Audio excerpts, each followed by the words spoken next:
আত্মার অঙ্গীকারে অভিমোহ। অরাত্রিকা রহমান। পর্ব 36-37। রাত 10টা। মীরা জুলিয়েটকে কোলে নিয়ে ড্রয়িং রুমে এসেছে কিছু সময় হলো। দুপুর গড়িয়ে বিকেল, বিকেল গড়িয়ে সন্ধ্যা, আর এখন সন্ধ্যার পর রাত হয়ে গেছে, কিন্তু রায়ান এখনো বাড়িতে আসেনি। বিষয়টা মীরার মনে আরো অশান্তির সৃষ্টি করছিল। তাই নিচে নেমে রায়ানের বাড়ি ফেরার অপেক্ষা করছিল। রান্নাঘরের রামিলা চৌধুরীর রাতের খাবার তৈরি করতে ব্যস্ত। মীরা জুলিয়েটকে কোলে নিয়েই রান্নাঘরে গিয়ে রামিলা চৌধুরীর পাশে দাঁড়িয়ে নিজের মনে মনে ভাবল, উনি বাড়ি থেকে বের হয়েছেন অনেকক্ষণ সময় তো হলো।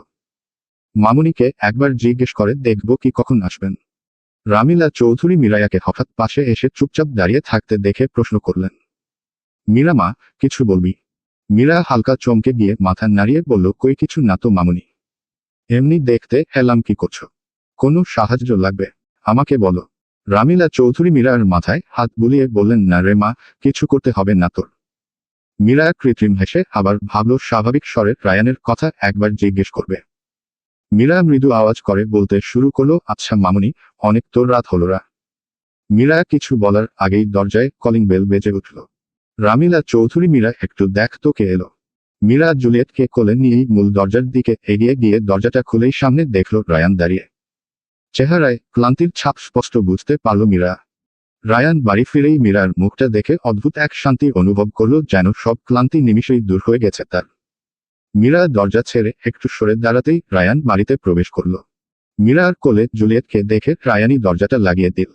মীরার কোল থেকে জুলিয়েট নিজ ইচ্ছায় রায়ানের কোলে যাবে বলে অঙ্গভঙ্গি করল।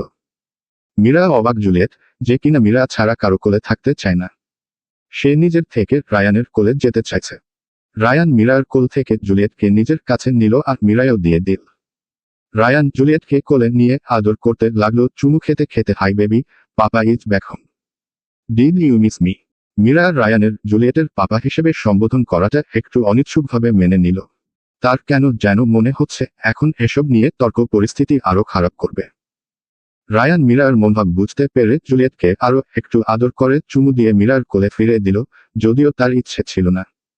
রায়ান মীরার সাথে কোনো প্রকার কথাই বলল না।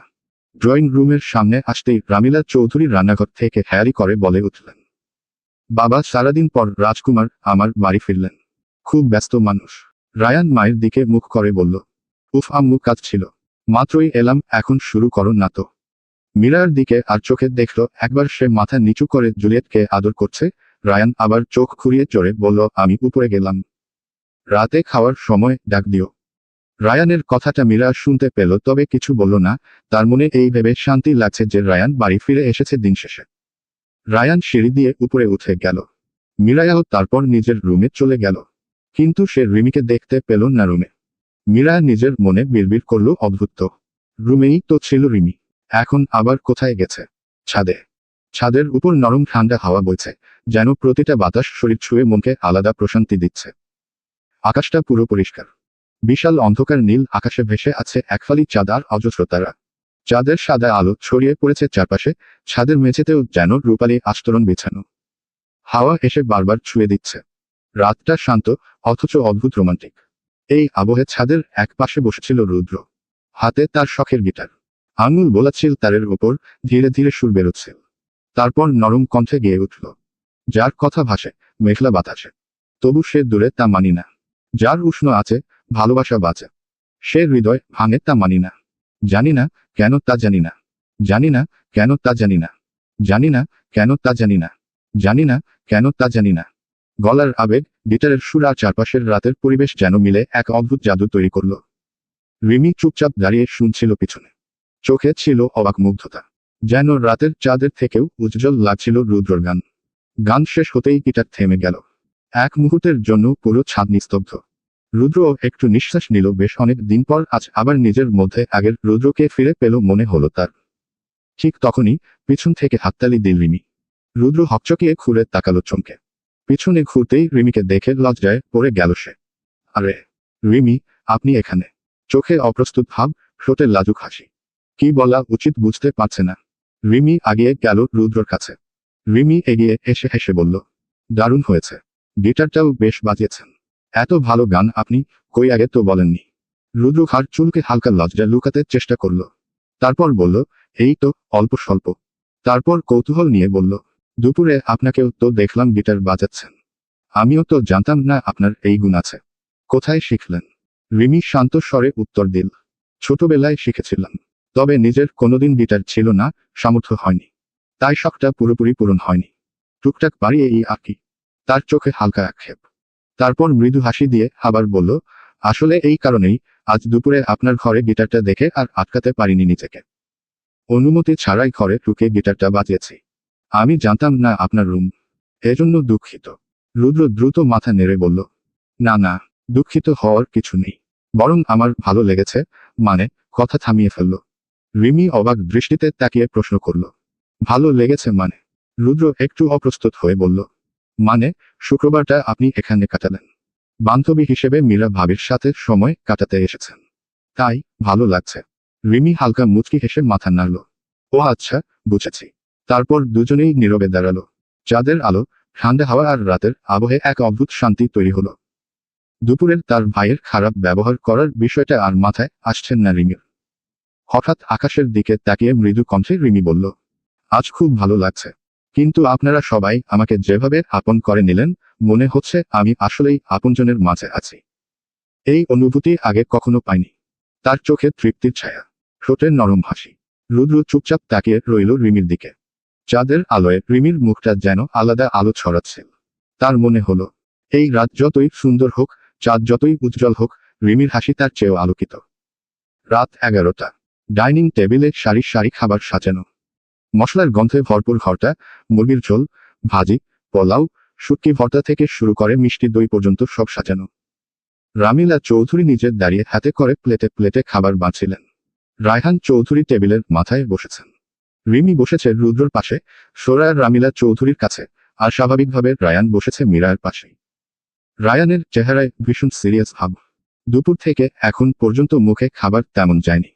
কিন্তু এখন সে চুপচাপ মন দিয়ে খাচ্ছিল। মীরার দিকে কোনো কথা নেই, কোনো দৃষ্টি নেই, শুধু প্লেটের দিকে মনোযোগ। ইচ্ছে করেই এড়িয়ে চলার চেষ্টা করছে কিনা বলা মুশকিল। তার কাছে যেন অদৃশ্য হয়ে আছে মীরা।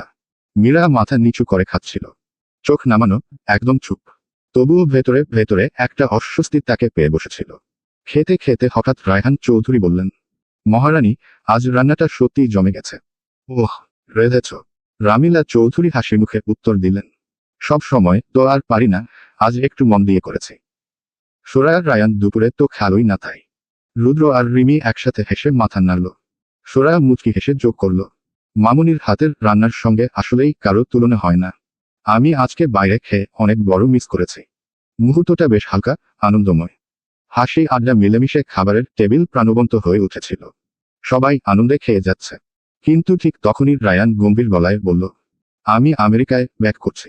ওখানে কিছু ইম্পর্ট্যান্ট কাজ আছে আমার। কথাটা বলা মাত্রই টেবিলে হাসি আড্ডা থেমে গেল। মুহূর্তেই পরিবেশ বদলে গেল। কেউ নিজেদের কানকে বিশ্বাস করতে পারছে না। চামচের শব্দ থেমে গেল, হাতের ভাত থেমে গেল। সবাই বিস্মিত চোখে তাকালো রায়ানের দিকে। আর ঠিক তখনই রায়ানের কথা শোনার পর মীরার গলায় ভাত আটকে গেল। কাশতে শুরু করল সে। সবাই ভয় পেয়ে তাকালো মীরার দিকে। রায়ান তাড়াতাড়ি গ্লাসে পানি এগিয়ে দিল, আরেক হাত মীরার মাথায় রাখল। পানি খাও। তার কণ্ঠে ছিল দৃঢ়তা, কিন্তু ভেতরে এক অদ্ভুত কোমলতা। চোখে ঝলসে উঠছিল যত্নের ছায়া। মীরা তাড়াহুড়ো করে পানি খেল। গলা পরিষ্কার হলো, শ্বাস ঠিক হলো। মনে মনে রায়ান হালকা একটা বিরক্তি মেশানো স্নেহ ভাব নিয়ে বলে উঠল, এমনি কাছে আসে না, এখন আবার খাবার আটকে যাচ্ছে গলায়, চলে যাব বলেছি বলে। ধামরি মেয়ে, খেতে শেখেনি এখনো। এমন বাচ্চা বউ রেখে কোথাও যাওয়াও দায় হবে আমার। চিন্তাতেই ঘুম হবে না। কিন্তু রায়ানের মুখের শান্তভাব নিজের ভিতরের যত্ন আড়ালে রেখে বলল, সাবধানে ধীরে খাও। মীরা চুপচাপ বসে রইল, মাথা নিচু, আর খাবার খাওয়া বন্ধ করে দিল। খেতে আর ইচ্ছে করছে না। সবাই একসাথে তাকিয়ে ছিল তাদের দিকে। রায়ান সবাইকে তাকিয়ে থাকতে দেখে সবার দিকে তাকিয়ে গম্ভীর গলায় বলল, এভাবে দেখার কিছু নেই। আর অবাক হবারও কিছু নেই। কাজ আছে, তাই যাচ্ছি। আমার প্রয়োজন সেখানে। তারপর এক ঝলক চোখ তুলে তাকালো মীরার দিকে। মীরা তখনও আগের মতো একদম পাথরের ন্যায় বসে আছে। চোখে বিস্ময়, শরীর কেমন জমে গেছে যেন। রায়হান চৌধুরী ভ্রু কুঁচকে রায়ানকে জিজ্ঞেস করলেন, কবে যাচ্ছ শুনি? রায়ান নির্লিপ্ততা ভঙ্গিতে উত্তর দিল, কাল ভোরের ফ্লাইট। খাবার মুখে দিতে দিতে রামিলা চৌধুরী চমকে উঠলেন, কি, কালই যেতে হবে?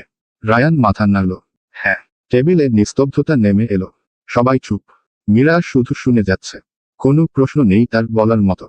রামিলা চৌধুরীর চোখ একবার গিয়ে পড়ল মীরার ওপর। মেয়েটা একদম নিশ্চুপ হয়ে বসে আছে।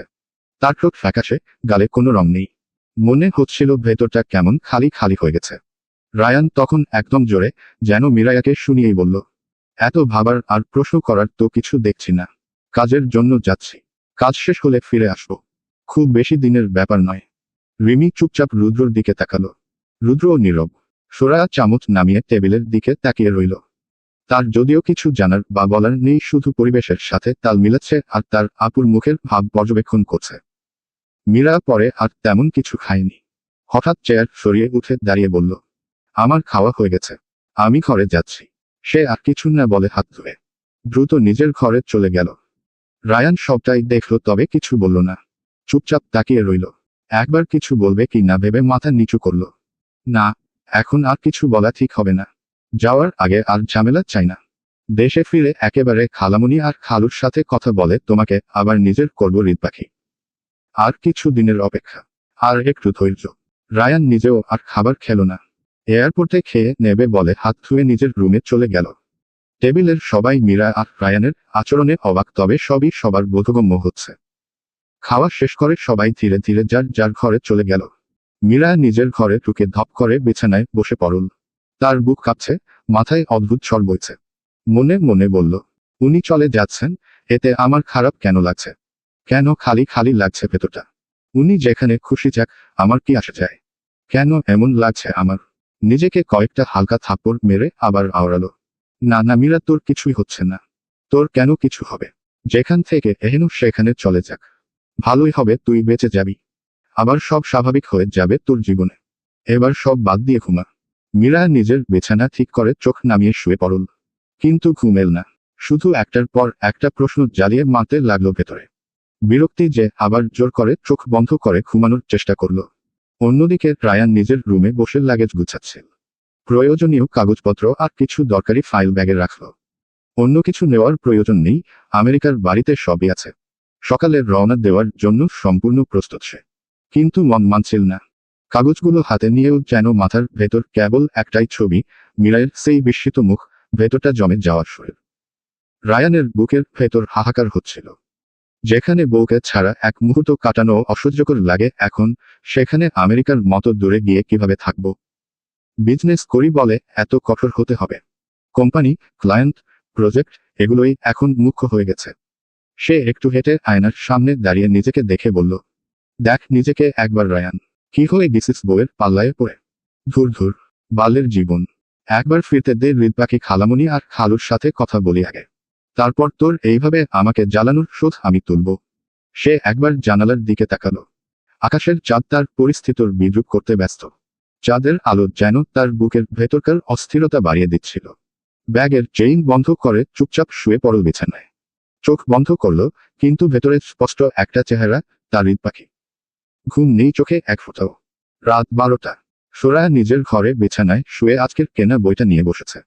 সে বাবু হয়ে বসে বইটা সামনে নিয়ে বিয়ের উদ্দেশ্যে কথা বলতে থাকল। দেখ, আমার এখন পর্যন্ত কিনা সবচেয়ে দামি বই তুই। এত টাকা খরচ করেছি তোর উপরে, ভালো কিছু যেন পাই তোর থেকে বলে দিলাম। সোরায়া নিজের থেকে কথাগুলো বলে বইটা খুলে। বইটা পড়া শুরু করার আগে একটা ডিসক্লেইমার দেওয়া ছিল, তবে সোরায়া সেটা না পড়েই বইটা উল্টে পাল্টে দেখতে লাগলো। সোরায়া বইয়ে পাতা উল্টাতে উল্টাতে একটা পাতায় থেমে যায়।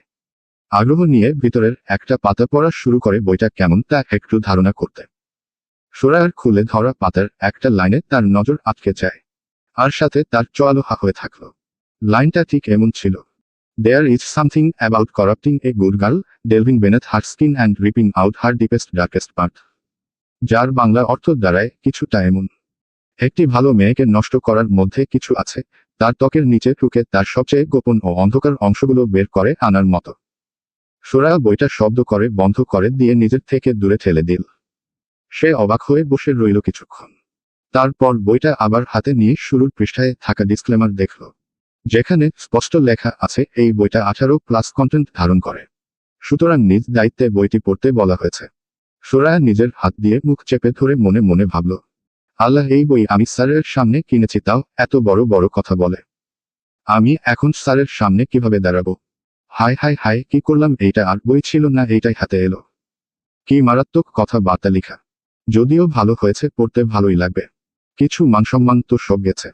বইটা হাতে নিয়ে বইকে বলতে থাকলো, তোরা ভালো মানের হতে বলছে বলে এত ভালো মনের হতে হইল। আমি স্যারকে মুখ দেখাবো কেমনে? আচ্ছা স্যার, আমাকে নিয়ে আবল তাবল হচ্ছে না তো? আরে ধুর, আবল তাবল কি, যা ভাবছে ঠিকই তো ভাবছে, আমি তো এমনই। কিন্তু কেন, কেন এমন হলো? সে বইটা একবার নিজের মাথায় মেরে বিছানায় চিতপটান হয়ে শুয়ে হাওয়াতে হাত পা ছুড়তে লাগলো, নিজের উপরে জেদ করে। তার মাথায় এক মাহিরের তার প্রতি কি ধারণা হবে, এই ভাবনা ঘুরতে থাকে। ঘরের ঘন অন্ধকারে একাকিত্বের মধ্যে মীরা গভীর ঘুমে। চাদর কোমলভাবে শরীরের ওপর পড়ে, জানালার কাছে চাঁদের নরম আলো পড়ছে, হালকা কোমল, যেন ঘরকে অর্ধেক ঘুমে অর্ধেক জাগ্রত অবস্থায় রেখেছে। বাতাস নেই বললেই চলে, তবে ঘরের ভেতর এক ধরনের নরম শীতলতা আছে, যা শরীরের প্রতিটি স্পর্শকে আরো জীবন্ত করে তোলে। শুধুই হালকা নীরবতা ভরে আছে চারপাশ। মীরার বুকের হালকা ওঠান নামা ছাড়া সব ঠিক আছে। হঠাৎ দরজা হালকা শব্দে খুলে যায়। পায়ের ধীর পদক্ষেপ ধীরে ধীরে বিছানার দিকে এগোচ্ছে। মীরার চোখের সামনে ছাড় মতো কেউ আসে। মীরার ঘুম ভাঙেনি, কিন্তু অচেনা এক উত্তেজনা বাতাসে ঘুরে বেড়াচ্ছে। একটি কল্পনাহীন মুহূর্তে সে দেখতে পায়, একটি ছায়া তার বিছানার কাছে আসে, হাঁটু গেড়ে বসে, তার মুখের ঠিক সামনে। চুলগুলো স্বচ্ছন্দে সরিয়ে দিচ্ছে, আর চোখে চোখ পড়ার সাথে সাথে হঠাৎ সময় থমকে যায়। চোখে একদম সরাসরি তাকিয়ে আছে। মীরার ঘুম অচেতন, কিন্তু ঘুম হালকা কাঁচা হয়ে গেছে। হৃদস্পন্দন দ্রুত ধাক্কা খাচ্ছে, চোখের পলকে ঘুমের নরম আবরণ ছিঁড়ে যাচ্ছে। অচেনা ব্যক্তিটা অতি স্নেহের সাথে ধীরে ধীরে কপালে ঠোঁট রেখে চুমু খায়। মৃদু চুম্বন, কোমল, তবে অদ্ভুত উত্তেজনাপূর্ণ। তারপর হাতের স্পর্শ নয়, নিজের ঠোঁটের আঘাত দিয়ে একের পর এক স্থান স্পর্শ করতে থাকে। অচেনা ছাড় ঠোঁট ধীরে ধীরে মৃদু চাপ দিয়ে মীরার ঠোঁটের ধারের সাথে মিলায়। প্রতিটি স্পর্শের সাথে তার নিঃশ্বাস মিলিয়ে মীরার হৃদয়ে কেঁপে ওঠে। ঠোঁটের নরম চাপ, চুম্বন, সামান্য চুষতে থাকা, সবকিছু একত্রে মিশে অদ্ভুত উত্তেজনা তৈরি করছে। মীরার শরীর প্রথমে প্রতিরোধ করে, হাত নরমভাবে ঠেলতে চায়, কিন্তু শক্তি আর আকর্ষণের তীব্রতা এত বাস্তব যে সে হার মানে। মীরা ঘুমের ফাঁক দিয়ে অজ্ঞান এবং অপ্রস্তুত, হালকা কাঁপছে। অচেনা স্পর্শগুলো তার শরীরের প্রতিটি স্নায়ুতে ঘূর্ণি তৈরি করছে। হঠাৎ ঠোঁটের সঙ্গে ঠোঁটের মিলনে মীরার ঘুম ভাঙল। মীরার চোখ বড় হয়ে খুলে যায়। সে বুঝতে পারে, কেউ তার ঠোঁট দখল করে রেখেছে। প্রথমে সে কিছু করার চেষ্টা করে, ছাড়তে চায়, খেলতে চায়, কিন্তু শক্তি আর আবেগের মধ্যে আটকা পড়ে আছে। শরীরের প্রতিটি অংশ অজান্তেই প্রতিক্রিয়া দেখাচ্ছে। মীরা নিজের সমস্ত মনোবল সংগ্রহ করে, হঠাৎ ঠেলে দেয় অচেনা ব্যক্তিটাকে দূরে। তখনই মীরা নিজ চোখে সেই অচেনা ছায়াকে সামনে দেখতে পায়। রায়ান ভাইয়া, আপনি। কণ্ঠে আকুতি, বিস্ময়ের আর অন্তরের সমস্ত ভয় মিশে আছে। রায়ান ধীরে এগিয়ে আসে মীরার কাছে। তার চোখের মধ্যে বিরক্তি নেই, শুধু অনিয়ন্ত্রিত আকর্ষণ এবং গভীর আবেগ। সরি হৃদ পাখি, আমি আর নিজেকে কন্ট্রোল করতে পারছি না, আমাকে তোমার মাঝে সম্পূর্ণ হতে দাও। দুপুরের অসম্পূর্ণ মুহূর্তটা আমি অসম্পূর্ণ রেখে আমেরিকা যেতে চাই না। প্লিজ, আমাকে আটকিও না পাখি। তার সুরে আকুতি, কোমলতা, আর ধীরে ধীরে ছোঁয়া, সব মিশে এক বিন্দুতে। মীরা রায়ানকে দূরে ঠেলে বিছানা থেকে উঠে দাঁড়ালো। চোখে বিস্ময়, শরীরে অস্থিরতা। না না, এটা সম্ভব না ভাইয়া। প্লিজ, আমরা এমন করতে পারি না। এটা ভুল, অন্যায়। রায়ান মীরার কোমর ধরে নিজের কাছে আনে, ঠোঁট কিঞ্চিত দূরে রেখে। তার নিঃশ্বাস, শরীরের গতি, চোখের গভীরতা, সব মিলিয়ে মীরার হৃদয় কাঁপছে অস্থিরভাবে। রায়ান মীরার ঠোঁটে ঠোঁট লাগিয়ে ফিসফিস করল, তুমি থামতে বললে থেমে যাব। কিন্তু আমি জানি, তুমি আমাকে থামাবে না, আর আমি তোমাকে চাইছি আরো কাছে। তোমার অস্বীকার করা আমাকে আরো আগ্রহী করছে হাটবার। মীরা না সূচক মাথা নাড়ায়, আর রায়ান হ্যাঁ সূচক। রায়ান আবার এক ঝটকায় মীরার ঠোঁট নিজের ঠোঁটের ভিতরে নিয়ে চুষতে থাকে। মীরা কিছু বলতে পারেন না, কেবল হাত পা ছুটছে। হঠাৎ চোখ বন্ধ করে শরীর ছেড়ে দেয় সে, যেন আর পারছেন না বাধা দিতে। রায়ানের ঠোঁট তার ঠোঁটের ওপর ডুবে যায় আরো গভীরে, আর স্পর্শের মাধ্যমে পুরো শরীরের তীব্রতা অনুভূত হয়। রায়ানের হাতের উন্মত্ত স্পর্শ, মাথা, ঘাড়, কোমর, পিঠ, সব অজান্তেই মিশে যাচ্ছে মীরার। মীরার নিঃশ্বাস দ্রুত পড়ছে, হৃদয় কাঁপছে। সে অচেতনভাবে দাঁড়িয়ে, তারপর স্বাভাবিক হয়ে আসে, কিন্তু প্রতিটি স্পর্শের খেলা তার মস্তিষ্কে এবং হৃদয়ে গভীর ছাপ ফেলে। মীরা অল্প সময় না বলতে নিজেকে হারিয়ে ফেলে। আর রায়ান, তার হাতের প্রতিটি স্পর্শ মীরার জগৎ উল্টে দিচ্ছে। এক মুহূর্তে সে সব নিয়ন্ত্রণ হারাচ্ছে, আর রায়ানের শক্তি এবং আবেগে মিশে যাচ্ছে। হঠাৎ রায়ান দূরে সরে যায়। ঘরের কোণে ঘন কুয়াশার মতো তার উপস্থিতি ম্লান হয়ে যাচ্ছে। মীরার শ্বাস আটকে আছে। নিজেকে স্থির রাখা কষ্টকর। নিঃশ্বাসের তীব্রতা বাড়ছে। মীরা হঠাৎ চিৎকার করে, রায়ান, প্লিজ, যাবেন না। হৃদয়ে চিৎকার করছে, কিন্তু হাত ধরা সম্ভব নয়। ঠিক তখনই মীরার চোখ ফেটে ওঠে বিছানার উপরে হঠাৎ উঠে বসে। সে নিজেকে বুঝতে পারে না, এটা কি স্বপ্ন ছিল? সব স্পর্শ, সব কুয়াশা, সব উত্তেজনা মাত্র মনের কল্পনা।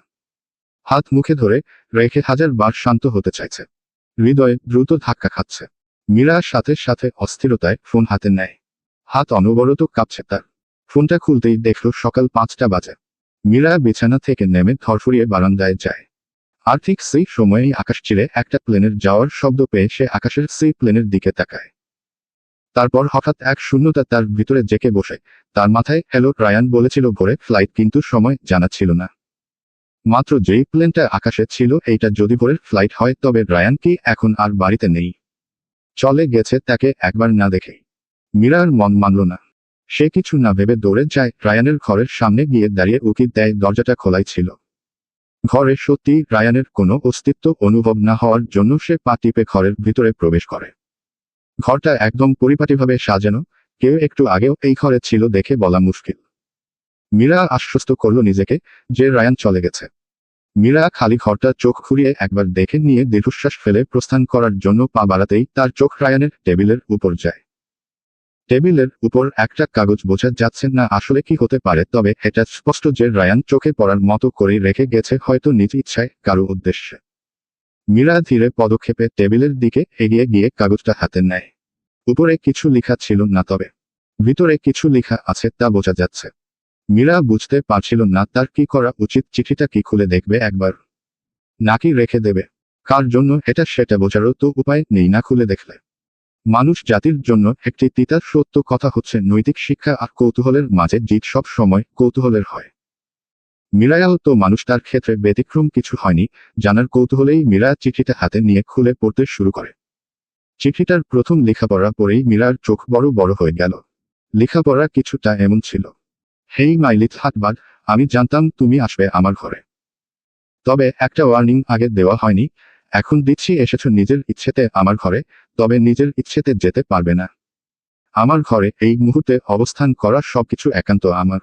কথাটা মীরার মুখে একটা তৃপ্তির হাসি এনে দিল। মীরা চিঠিটার পরবর্তী অংশ পড়ল। আমি খুব যত্নবান মানুষ। আমার জিনিসের উপর অবহেলা আমার পছন্দ না।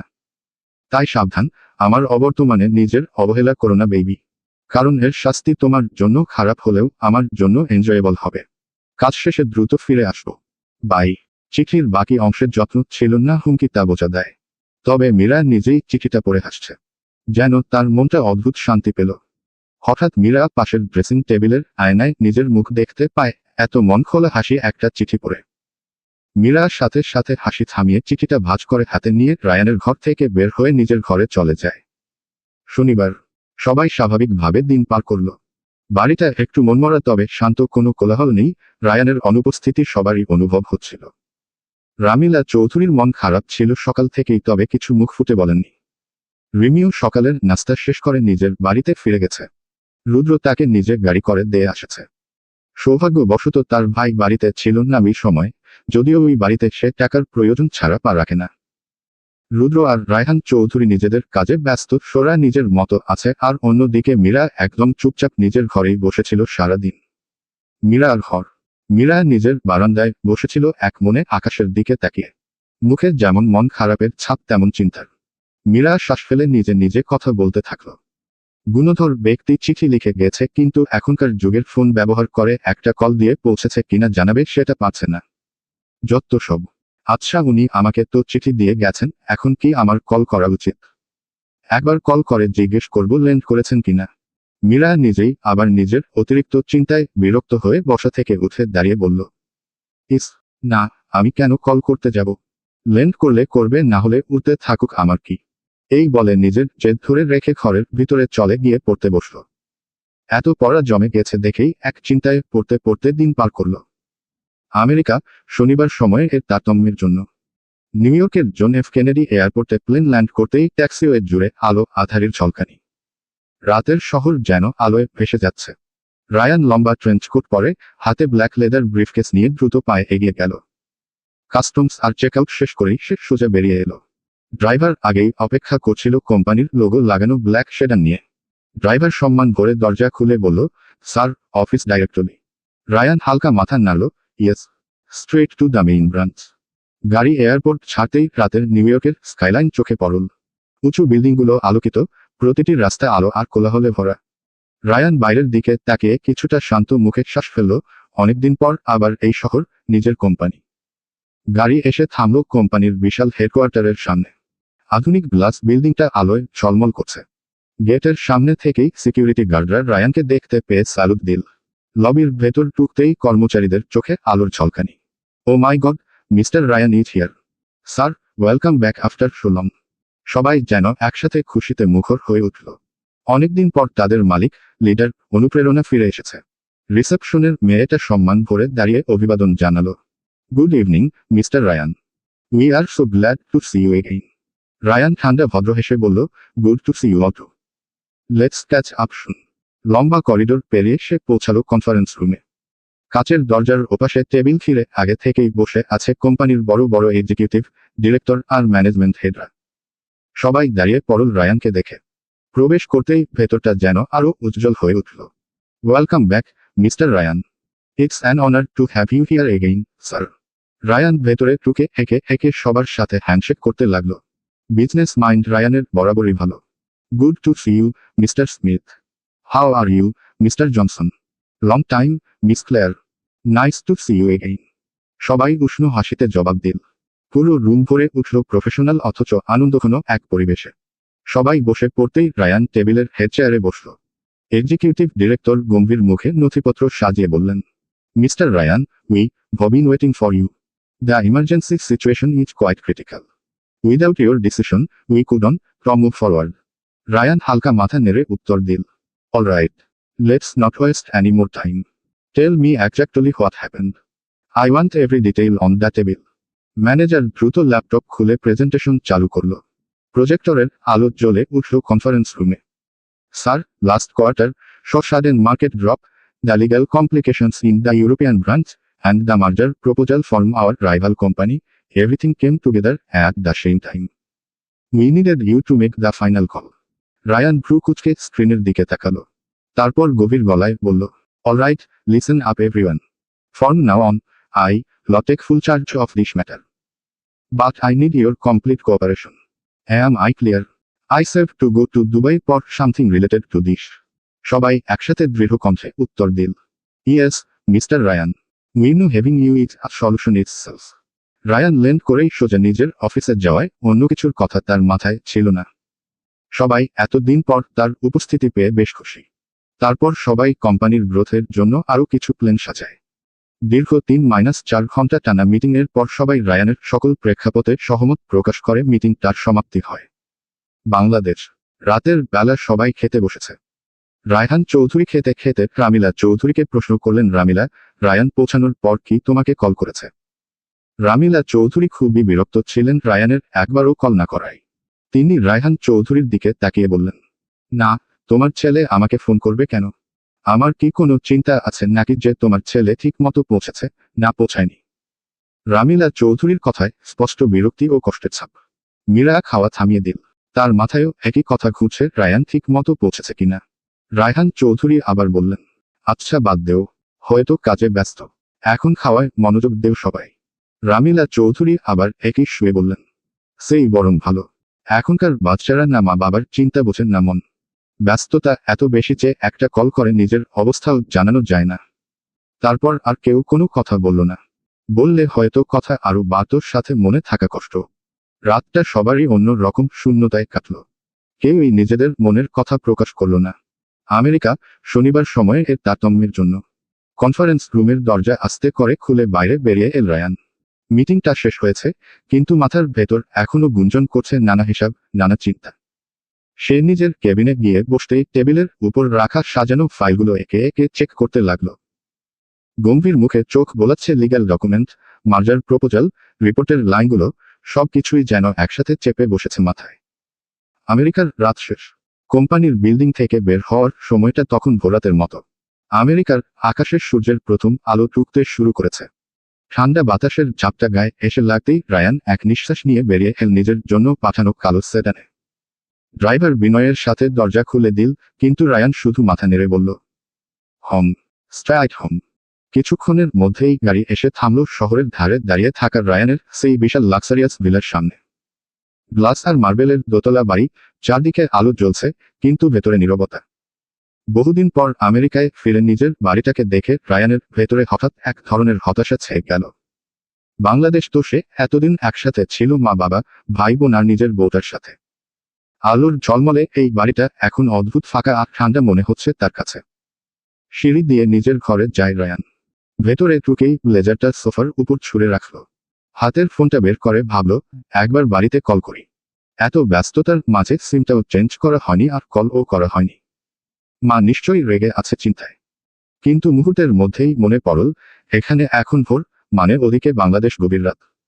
এমন সময় ফোন দেওয়া ঠিক হবে না, কাল কল করে নেবে। রায়ানের মনে কেবল ঘুরছে মীরার মুখটা আসার আগে একবার দেখে আসারও সুযোগ হয়নি। প্রাণটা হাঁসফাঁস করছে। রায়ান মনে মনে চিন্তা করছে, এখন ও কি করছে? ঘুমোচ্ছে তো।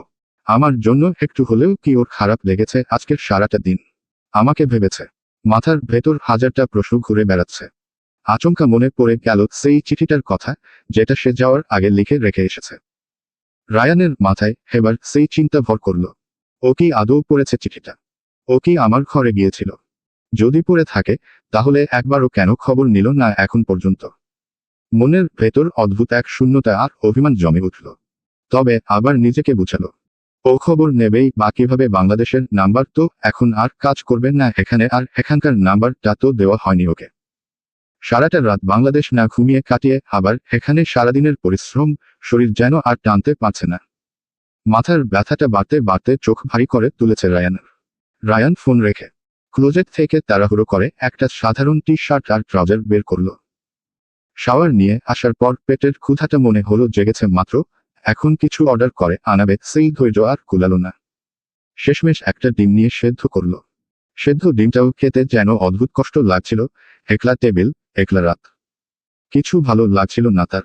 খাওয়া শেষ করেই ক্লান্ত শরীর নিয়ে শোবার ঘরে গেল। বর্ষর কিং সাইজের বেড, সাদা চাদর, ঝকঝকে রুম, কিন্তু আজ সবকিছুই শূন্য। বালিশে মাথা রাখতেই শরীর আর মাথা দুটোই হেরে গেল ক্লান্তির কাছে। শেষবারের মতো মনে ভেসে উঠল মীরার হাসি, তার চোখ, তার ঠোঁট, আর সেই চিঠি। ও কি সত্যিই পড়েছে? রায়ান চোখ খুলে একবার নিজের পাশের খালি বালিশের উপর মীরার মুখটা কল্পনা করতেই মুখে খেলে গেল এক মিষ্টি হাসি, আর সাথে সাথেই চোখ বন্ধ করার মাঝে সবকিছু ঘুমের অন্ধকারে মিলিয়ে গেল। শুধু ঘড়ির টিকটিক শব্দে ভরে রইল পুরো ভিলা। রবিবার সকাল। সকালটা চৌধুরী বাড়িতে ছিল একেবারেই স্বাভাবিক, নিরিবিলি অথচ নিয়মের ছন্দে ভরা। ভোরের হালকা রোদ উঠতেই বাড়ির চারপাশে এক শান্ত পরিবেশ তৈরি হয়েছে। আঙিনার গাছগুলোতে পাখির কিচিরমিচির, বাতাসে এক ধরনের সতেজ গন্ধ।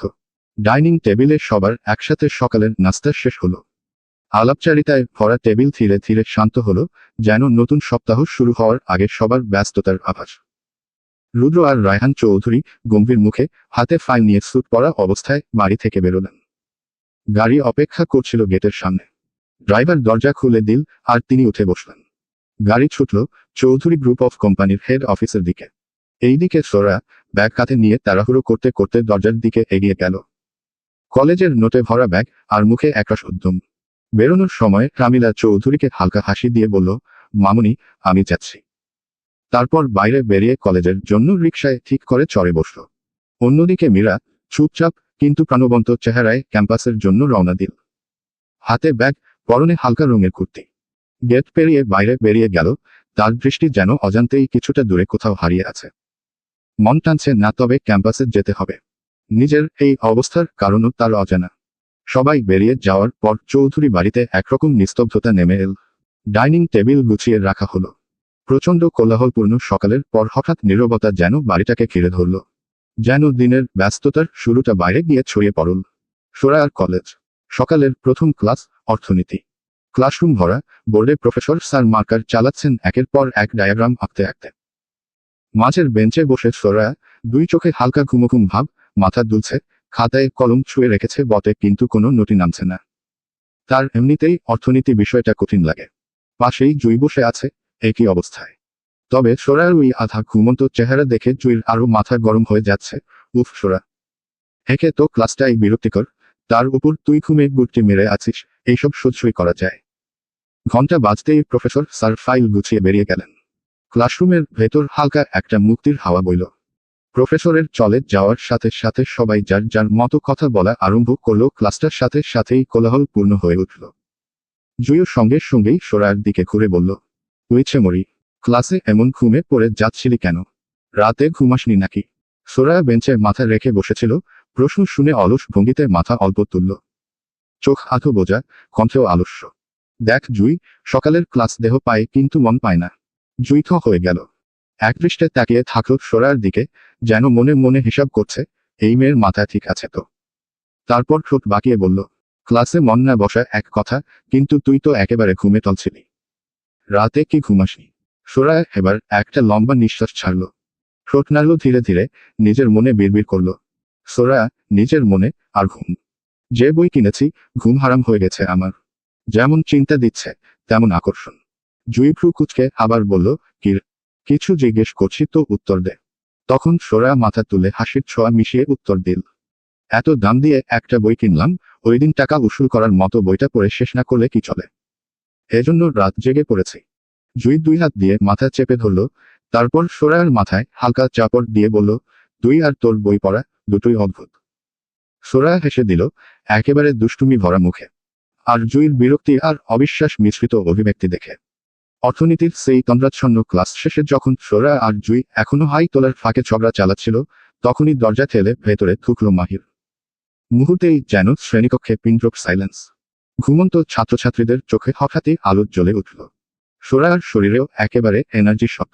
সে চোখ তুলে মাহির দিকে তাকাতেই হালকা একটা চকচকে হাসি দিল। কিন্তু পরম মুহূর্তেই বুকশপের সেই ঘটনা মাথায় চলে আসতেই তার হাসি একেবারে হ্যাং হয়ে গেল লোডশেডিং এর মতো। মাথা নিচু করে এমন ভান করল, যেন বেঞ্চের কাঠের ভেতর ঢুকে যাবে। জুই ফিসফিস করে, কি রে, হাসছিলি, হঠাৎ মাথা নিচু করলি কেন? সোরা একেবারে সাইলেন্ট মোড অন করে বসল। কিছুই বলল না জুইকে। এসব বলল খেপাতে আর কিছু বাকি রাখবে না জুই, তার সেটা ভালো করেই জানা।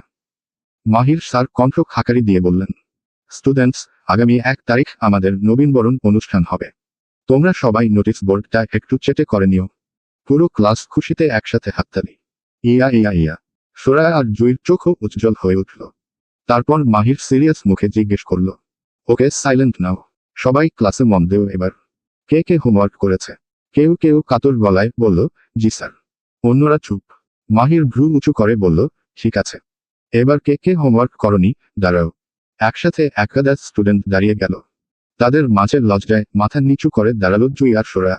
মাহির চোখ একেবারে সরাসরি গিয়ে থামল সোরার উপর। বুকশপের ঘটনা তার মাথায় তখনও ঘুরছে। মনে মনে ভাবল, এই মেয়েটা উগ্র অভদ্র, এবার দেখে কি বলে। সে ধীরে ধীরে এগিয়ে এসে সোরার বেঞ্চের সামনে দাঁড়ালো। গম্ভীর কণ্ঠে বলল, হোমওয়ার্ক না করার কারণ কি? সোরা মাথা নিচু করে দাঁড়িয়ে রইল। মাহির আবার বলল, শুনছ না জিজ্ঞেস করছি কিছু? কারণ কি? সাহস করে সোরা মাথা তুলে বলল, বিশ্বাস করুন স্যার, আমি হোমওয়ার্ক করেছি। কিন্তু? মাহির সঙ্গে সঙ্গেই প্রশ্ন করল, কিন্তু কি? সোরা, খাতা ভুলে বাসায় রেখে চলে আসছি। মাহির ভ্রু কুচকে হেসে উঠল আর হেসেই বলল, তোমরা নিউ জেনারেশন অন্তত অজুহাত হিসেবে কিছু নতুন বানাও। এগুলো তো আমাদের সময়কার অজুহাত, খাতা বাসায় রেখে এসেছি। আর কত বছর চালাবে এটা? ক্লাসের সবাই হেসে গড়াগড়ি। জুই তো একেবারে পাশে দাঁড়িয়ে সোরার দিকে তাকিয়ে হাসি চাপতে চাপতে কেঁদে ফেলছে। শেষে মাহির হাত উঁচু করে বলল, আজকের জন্য মাফ করা হলো। তবে এরপর থেকে সবাই হোমওয়ার্ক কমপ্লিট করেই আসবে। তারপর আবার ঠান্ডা মাথায় লেকচারে ফিরে গেলেন। দীর্ঘ 1 ঘন্টা ক্লাসের পর ঘন্টা বাজার সঙ্গে সঙ্গেই তিনি বেরিয়ে গেলেন। সোরা একদমে বসে পড়ল। তার মুখ গরম, বুকশপের ঘটনা মনে পড়তেই আবার মাথা নিচু। একটু ভেতরে ভেতরে মজা পেলেও সে হাসিটা বের করতে পারল না। জুই চাপা গলায়, তুই তো আজকের পুরো অজুহাত কুইন। সোরা কানের কাছে হাত দিয়ে শুধু বলল, চুপ কর, না হলে কিল খাবি। ক্লাস আবার নতুন প্রফেসরের সাথে শুরু হলো। ঢাবি ক্যাম্পাস। দুপুরের দিকে ক্লাস শেষ করে মীরা আর রিমি দুই বান্ধবী পাশাপাশি হাঁটছে ক্যাম্পাসের বিশাল সবুজ মাঠ ঘেঁষে। হাওয়ায় হালকা ধুলোর গন্ধ, পাখির ডাক, চারপাশে ছাত্রছাত্রীদের ছোট ছোট গ্রুপ জমে গল্প করছে। মীরা আর রিমির হাতে গরম গরম এগরোল, কাগজে মোড়ানো, ধোয়া উঠছে। দুজনেই খেতে খেতে হালকা হেসে পাশাপাশি হাঁটছে সবুজ গাছের উপর পা ফেলে, তবে মীরার মুখটা একদমই মনমরা আর গম্ভীর। রিমি এক কামড় দিয়ে রোল চিবুতে চিবুতে মীরার দিকে তাকিয়ে খেয়াল করছিল, সকাল থেকে মেয়েটার মুখে হাসি নেই। কিছু না কিছু তো গোলমাল লেগেছে। মীরার চোখে স্পষ্ট ক্লান্তি, মাথার ভেতরে শুধু ঘুরছে। একদিন হয়ে গেল রায়ান নেই, কেমন আছে, কি করছে, কল তো দিল না একবারও। অথচ চিঠিতে কত আবেগ লিখল, যত্ন রেখো, অবহেলা করো না, না হলে শাস্তি আছে, ধুর ধুর সব বেফালতু। মীরা বিরক্তির সাথে নিজের মনেই বলল, ফালতু, সবই আবেগ। দেশের বাইরে গিয়ে একটুও মনে নেই বোধ হয়। এখন আমি বোকা হয়ে শুধু ভাবছি। চোখের কোণে বিরক্তি জমলেও ভিতরে একটা হালকা কষ্ট রয়ে গেল। রিমি হঠাৎ মীরার কাঁধে হালকা কাঁধ লাগিয়ে ধাক্কা দিয়ে বলল, কিরে, কোথায় হারিয়ে আছিস? সকাল থেকে চুপচাপ শুধু খাচ্ছিস, কিছু বলবি নাকি দিবাস্বপ্নে ডুবে আছিস? মীরা স্বপ্ন শব্দটা শুনলেই কেঁপে উঠল। কেমন যেন ভয় কাজ করে স্বপ্নের কথা ভাবলেই। দীর্ঘ 18 বছরের জীবনে জানতে অজান্তে এমন কোনো স্বপ্ন দেখেনি সে, যেটা ওই রাতে দেখেছে। মীরা রাগ ছেড়ে ফেলে ছোট্ট উত্তর দিল, কিছু হয়নি। কণ্ঠে বিরক্তি স্পষ্ট। রিমি চোখ শুরু করে মীরার দিকে তাকালো। খুব বুঝেছি, এটা তোর নরম গলায়, কিছু হয়নি মানে ভেতরে পুরো আগুন জ্বলছে, ঠিক না? মীরার মুখে কোনো জবাব নেই দেখে রিমি ইচ্ছে করেই বলল, তুই কি রায়ান ভাইয়াকে নিয়ে ভাবছিস? চলে গেছে তো, তাই খুব মিস করছিস?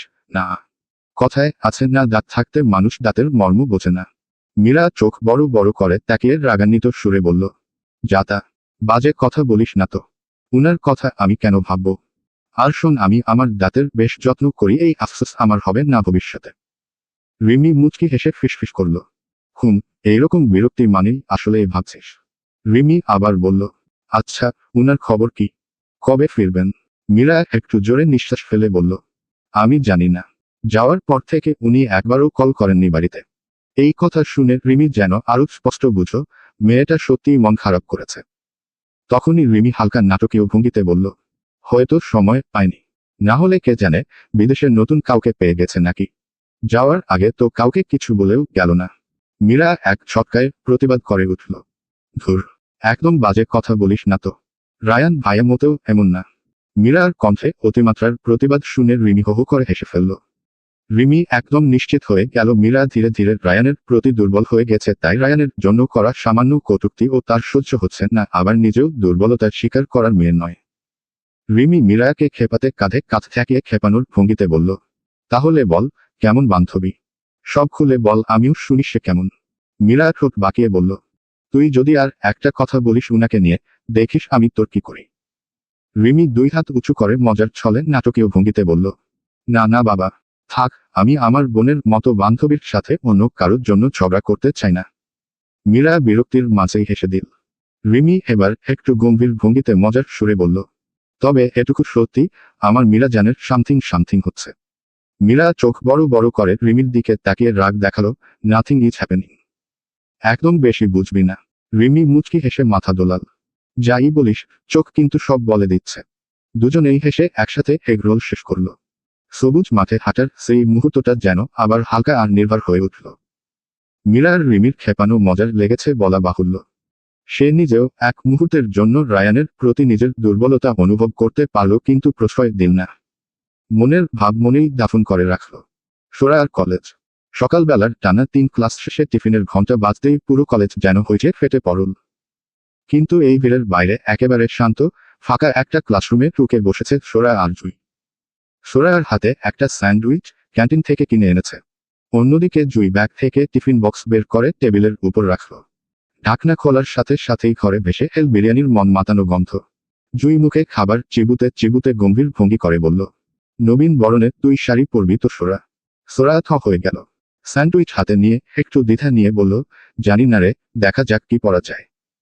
জুই চামচাটা আঙুলে খুঁড়িয়ে একেবারে সিরিয়াস ভঙ্গিতে বলল, না না, কোনো দেখা যাক না, তুই শাড়ি পরবি, এইটাই ফাইনাল। সোরা দীর্ঘশ্বাস ফেলে বলল, আচ্ছা বাবা, তুই যা বলবি তাই। তবে শাড়ি পরতে আমার মোটেই ভালো লাগে না।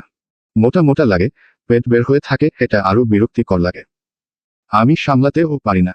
জুই খিলখিলিয়ে হেসে ফেলল, আর তুই আবার কই মোটা? সোরা স্যান্ডউইচ নামিয়ে টেবিলের উপর কনুই ভর দিয়ে বলল, এত ডায়েট করব ভাবি, তাও করা হয় না। প্রতিদিন ওই আনহেলদি খাবার খেয়ে আমার প্রাণ অভ্যস্ত হয়ে গেছে। ঘাসপাতা, স্যালাড, জুস, আরে এগুলো মানুষ খায় নাকি? মনে হয় গরুর খাদ্যাভ্যাস হয়ে গেছে। এবার জুই খিলখিলিয়ে হেসে টিফিন বক্সটা সোরার দিকে ঠেলে দিল। এই নে, বিরিয়ানি খা, আম্মু বানিয়েছে তবে একটু আনহেলদি। সোরা বক্সটার দিকে তাকিয়ে কপালে হাত দিয়ে বিরক্তি নিয়ে বলল, এইসব আনহেলদি খাবারগুলো ঠিক সুন্দর ছেলেদের মতো। দেখতে সুন্দর, খেতে মজা, কিন্তু স্বাস্থ্যের জন্য ক্ষতিকর। জুই হঠাৎ হো হো করে হেসে উঠল। হাসতে হাসতে হাত দিয়ে পেট চেপে ধরল। হা হা হা। সোরা, তোর মুখ থেকে এরকম ডায়লগ বের হয় কিভাবে বলতো? খাবার আর ছেলেদের তুলনা। ওয়াও। সোরায়াও হেসে ফেলল, তবে একটু কৃত্রিম ভঙ্গিতে কাঁধ ঝাঁকিয়ে বলল, যা খুশি বল, আমি সত্যি বলেছি। হঠাৎ একই ক্লাসের পিছনের দরজাটা কর্মর শব্দ করে খুলতেই ভেতরে ঢুকল দ্বাদশ শ্রেণীর 5 জন মেয়ে। ক্লাসরুমটা তখন প্রায় খালি, সামনের বেঞ্চে বসে আছে শুধু সোরা আর জুই। কোলাহল থেকে দূরে এই নিস্তব্ধ ঘরটায় ওরা আরামে বসেছিল, কিন্তু সিনিয়রদের প্রবেশেই পরিবেশটা বদলে গেল। মেয়েগুলো নিজেদের মধ্যে হেসে খেলে ঢুকল, যেন অনেক বড় কোনো সিক্রেট নিয়ে কথা বলছে। পেছনের বেঞ্চে বসেই প্রথমজন ফিসফিস করে বলল। প্রথম মেয়ে ঠোঁটে বাঁকা হাসি, চোখ টিপে বলল, আরে বাবা, আজকের ইংলিশ ক্লাসে দেখেছিস মাহির স্যার কেমন লতার দিকে তাকাচ্ছিল? দ্বিতীয় মেয়ে লতার কাঁধে খোঁচা দিয়ে ঠোঁটে দুষ্টু হাসি, দেখেছি দেখেছি, সব সময় তোকে নিয়েই ব্যস্ত থাকে। খেয়াল করেছিস, যে কোনো প্রশ্ন করলে তোকেই জিজ্ঞেস করে। তার কথায় বাকিরা খিলখিলিয়ে হেসে ওঠে। সেই হাসির মধ্যে মিশে থাকে এক ধরনের টিপ্পনি, কটাক্ষ, আর মজার ছলে ঠাট্টা করার আনন্দ। লতা চোখ বড় করে বিরক্তির ভান করে বলল, আহ, কি যে বলিস না তোরা, এসব বাজে কথা। কিছুই না। কিন্তু মুখে অস্বীকার করলেও ওর ঠোঁটের কোণে হালকা লাজুক হাসি লুকিয়ে যায়নি। গালে লালচে আভা ফুটে ওঠে। সে কথা সবাই টের পেয়েই আরো জোরে হেসে ওঠে। তৃতীয় মেয়ে হাততালি দিয়ে বলল, হা হা হা, এই লুকোচুরি আর কদিন লুকোনো যাবে? এবার পুরো কলেজই জেনে যাবে। ওদের হাসির শব্দে চারপাশ কাঁপতে লাগলো। সামনের বেঞ্চে বসা সোরা এসব কথা শুনে ভেতরে ভেতরে ফুঁসছিল। ওর চোখে মনে হচ্ছিল আগুন জ্বলছে। স্যারের প্রতি এমন খোঁচা, গুজব, কটাক্ষ, সব ওর কাছে অসহনীয় লাগছিল। হঠাৎ ও জোরে হাত দিয়ে বেঞ্চে চাপড় মেরে উঠে দাঁড়ালো। শব্দটা পুরো ক্লাসে প্রতিধ্বনিত হলো। পেছনের মেয়েগুলো প্রথমে চমকে তাকালো, তারপর চোখ শুরু করে ওর দিকে মনোযোগ দিল। সোরা উচ্চস্বরে জুইকে শুনিয়ে কিন্তু আসলে ওদের উদ্দেশ্য করে, দোস্ত, একটা সত্যি কথা কি জানিস? পাগলের সুখ আসলেই মনে মনে। যা ভেবে ভালো লাগে তাই ভেবে খুশি থাকে। ওর গলায় কড়া সুর, চোখে বিরক্তির ঝলক। সিনিয়রদের মধ্যে একজন ঠোঁট বাঁকিয়ে এগিয়ে এলো। চতুর্থ মেয়ে ভ্রুকুচকে আঙুল তুলে বলল, এই যে মেয়ে, তুমি এইমাত্র যা বললে সেটা কি আমাদের উদ্দেশ্য করে বলেছ? জুই আতঙ্কিত মুখ সোরায়াকে চুপ করাতে ফিসফিস করে, দোস্ত, ঝামেলা করিস না, বাদ দে, চল। কিন্তু সোরায়ার চোখে তখন দৃঢ়তা। সে সরাসরি তাকালো ওদের চোখে। সোরায়া কঠিন গলায় বলল, হ্যাঁ, তোমাদেরই বলেছি। স্যারকে নিয়ে বাজে গুজব ছড়ানো বন্ধ কর। নিজের শিক্ষকের প্রতি এতটুকু সম্মান নেই তোমাদের? স্যারের একটা প্রস্টিজ আছে কলেজে। তার দৃঢ় কথায় সিনিয়রদের মুখে প্রথমে অবাক ভাব, তারপরেই কুটিল হাসি ফুটে উঠল। লতা সামনে এসে চোখ টিপে সোরাইয়ের উদ্দেশ্যে বলল, ওরে বাবা, এ তো দেখি স্যারের চামচি। তুমি তো সেই যে স্যারের গায়ে হুমড়ি খেয়ে পড়েছিলি সেদিন। হুম, এখন এত বড় বড় কথা শোনাচ্ছ? সোরায়া ঠান্ডা গলায় কিন্তু চোখে বিদ্যুৎ ছেড়ে বলল, সেটা ছিল দুর্ঘটনা। আর তোমাদের এই গুজব পুরোপুরি ইচ্ছাকৃত বানোয়াট। দুটো ব্যাপার একেবারেই আলাদা। এতে স্যার এর সম্মানহানি হবে। লতা তাচ্ছিল্যের হাসি দিয়ে ঠোঁট বাঁকিয়ে উত্তর করল, সম্মান মাইফুট। মাত্র 2 দিনের মেয়েও এসে স্যারের গায়ে পড়ে আর এখন সম্মান শেখাচ্ছে। ওই ফালতু টিচারের মতো লোকের দরকার নেই একেবারেই এই কলেজে। একটু ভালো দেখতে বলে সবাই এই কয়দিনে পাগল হয়ে গেছে নতুন স্যারের উপর। এবার সোরার ধৈর্যের বাঁধ ভাঙল। ওর চোখ লাল হয়ে উঠল। মাহিরের চরিত্র নিয়ে কথা বলাটা একদম তার পছন্দ হয়নি। সোরায়া তীক্ষ্ণ গলায় প্রতিবাদ করে বলল, গায়ে পড়া ছিল দুর্ঘটনা। কিন্তু শুক্রিয়া, আমি লতিকার মতো স্যারের সাথে নিজেকে জড়িয়ে গুজব ছড়াচ্ছি না, মিস লতা। এই কথায় চারপাশে হঠাৎ নীরবতা নেমে এলো। বাকিদের মুখে অবাক ভাব। তারপর আবার ফিসফিস করে হাসি। কিন্তু এবার সেই হাসিতে কুটিলতা আর রাগ মিশেছিল। লতা চোখ শুরু করে রাগে ফুঁসতে ফুঁসতে থাকে সোরার কথায়। সে এগিয়ে এলো সোরার একদম সামনে। ওর চোখে যেন বিষ মাখানো আগুন, ঠোঁটে তাচ্ছিল্যের রেখা। জুই ভয়ে পেয়ে সাথে সাথে দাঁড়ালো, সোরার হাত ধরে টানতে লাগলো। জুই আকুতি ভরা গলায়, প্লিজ আপু, ভুল বুঝছেন। আসলে ও ওইভাবে বলতে চায়নি। চল সোরা, চলো। কিন্তু সোরা হাত ছাড়িয়ে দিল। তার মুখে একগুঁয়ে জেদ, চোখে দৃঢ়তা। সোরা দাঁতে দাঁত চেপে সোজাসুজি তাকিয়ে বলল, ও ভুল বলছে।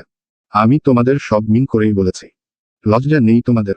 নিজের স্যারকে নিয়ে নোংরা গুজব ছড়াচ্ছ। এমন সময় ক্লাসরুমের দরজার সামনে একটা ছায়া দেখা যায়।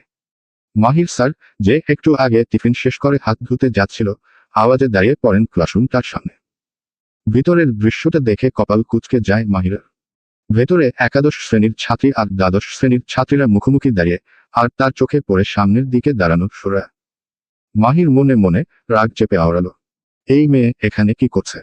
আর বড় ক্লাসের মেয়েগুলো এভাবে ঘিরে আছে কেন ওকে? কিন্তু ভেতরের মেয়েরা এখনো খেয়াল করেনি মাহির দাঁড়িয়ে আছে। লতা তাচ্ছিল্যের সুরে সোরায়াকে উস্কে দিতে অপ্রয়োজনীয় কথা জিজ্ঞেস করে, এত ছোট তুমি স্যার স্যার করছো? স্যারের সাথে আসলেই কোনো ব্যক্তিগত সম্পর্ক আছে নাকি তোমার? সোরায়া অজান্তেই ফাঁদে পা দিয়ে তাদেরকে বুঝাতে এবং নিজের জমিন শক্ত করতে বলল, হ্যাঁ আছে। উনি আমার ফেসবুক ফ্রেন্ড লিস্টে আছেন। মাঝে মাঝে কোথাও হয়। তোমাদের মতো তো না, যাদের সাথে স্যারের কোনো সম্পর্কই নেই, জানো না?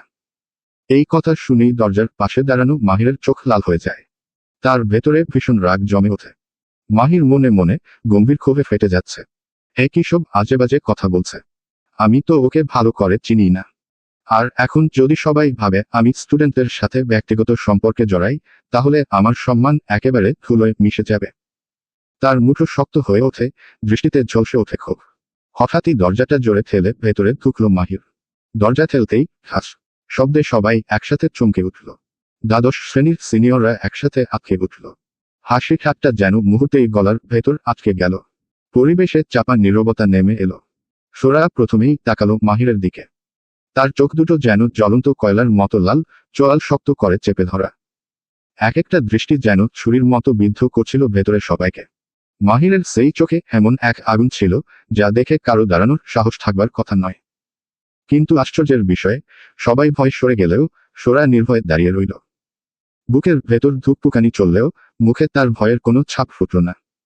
মাহির গম্ভীর, প্রচণ্ড রাগে সবার উদ্দেশ্যে প্রশ্ন ছুড়ল, এখানে কি হচ্ছে? এক মুহূর্তের জন্য কারো গলা দিয়ে আওয়াজ বেরোল না। বাকি সিনিয়রদের চেহারায় ভয়ের ছাপ স্পষ্ট, চোখ বড় বড়, ঠোঁট শুকনো। শুধু লতা সামলে নিয়ে আমতা আমতা করে বলল। লতা গলায় কাঁপন, চোখ নিচু করে, স্যার, কিছু না, তেমন কিছু হয়নি এখানে। শুধু এই মেয়েটা আপনার ব্যাপারে। কথা শেষ হওয়ার আগেই টিফিন টাইম শেষের ঘন্টা বেজে উঠল। ট্রিন ট্রিন ট্রিন শব্দ যেন সবাইকে আরো চেপে ধরল। লতা দ্রুত বিষয়টা গিলতে চাইল। তাড়াহুড়ো করে বলল, স্যার, ক্লাস শুরু হয়ে যাবে। আমরা যাই, আমাদের ক্লাস আছে। এই বলে সে দ্রুত দরজা দিয়ে বেরিয়ে গেল। বাকি চারজনও তাকে অনুসরণ করে প্রায় দৌড়ের মতো গতিতে নিজেদের ক্লাসে চলে গেল। এখন পুরো ফাঁকা ক্লাসে দাঁড়িয়ে আছে কেবল সোরা আর জুই। মাহির সোজা তাদের সামনে এসে দাঁড়ালেন। তার চোখ এখনো রাগে জ্বলছে। মাহির কঠোর গলায় সোরার দিকে তাকিয়ে, আজকের কলেজ শেষে মাঠে গিয়ে দাঁড়াবে। কথা আছে আমার তোমার সাথে। তারপর ঠান্ডা চোখে খুলে তাকালো জুইর দিকে। মাহির আদেশমূলক গলায় বলল, আর তোমাকে বলছি, তুমি আসবেন না ওর সাথে। এই কথাটা এতটা দৃঢ়তা নিয়ে বলা হলো যে জুইর শরীর শিউরে উঠল। মুহূর্তের মধ্যেই মাহির দরজা ঠেলে বেরিয়ে গেল। তার পায়ের শব্দ করিডোর জুড়ে প্রতিধ্বনিত হলো।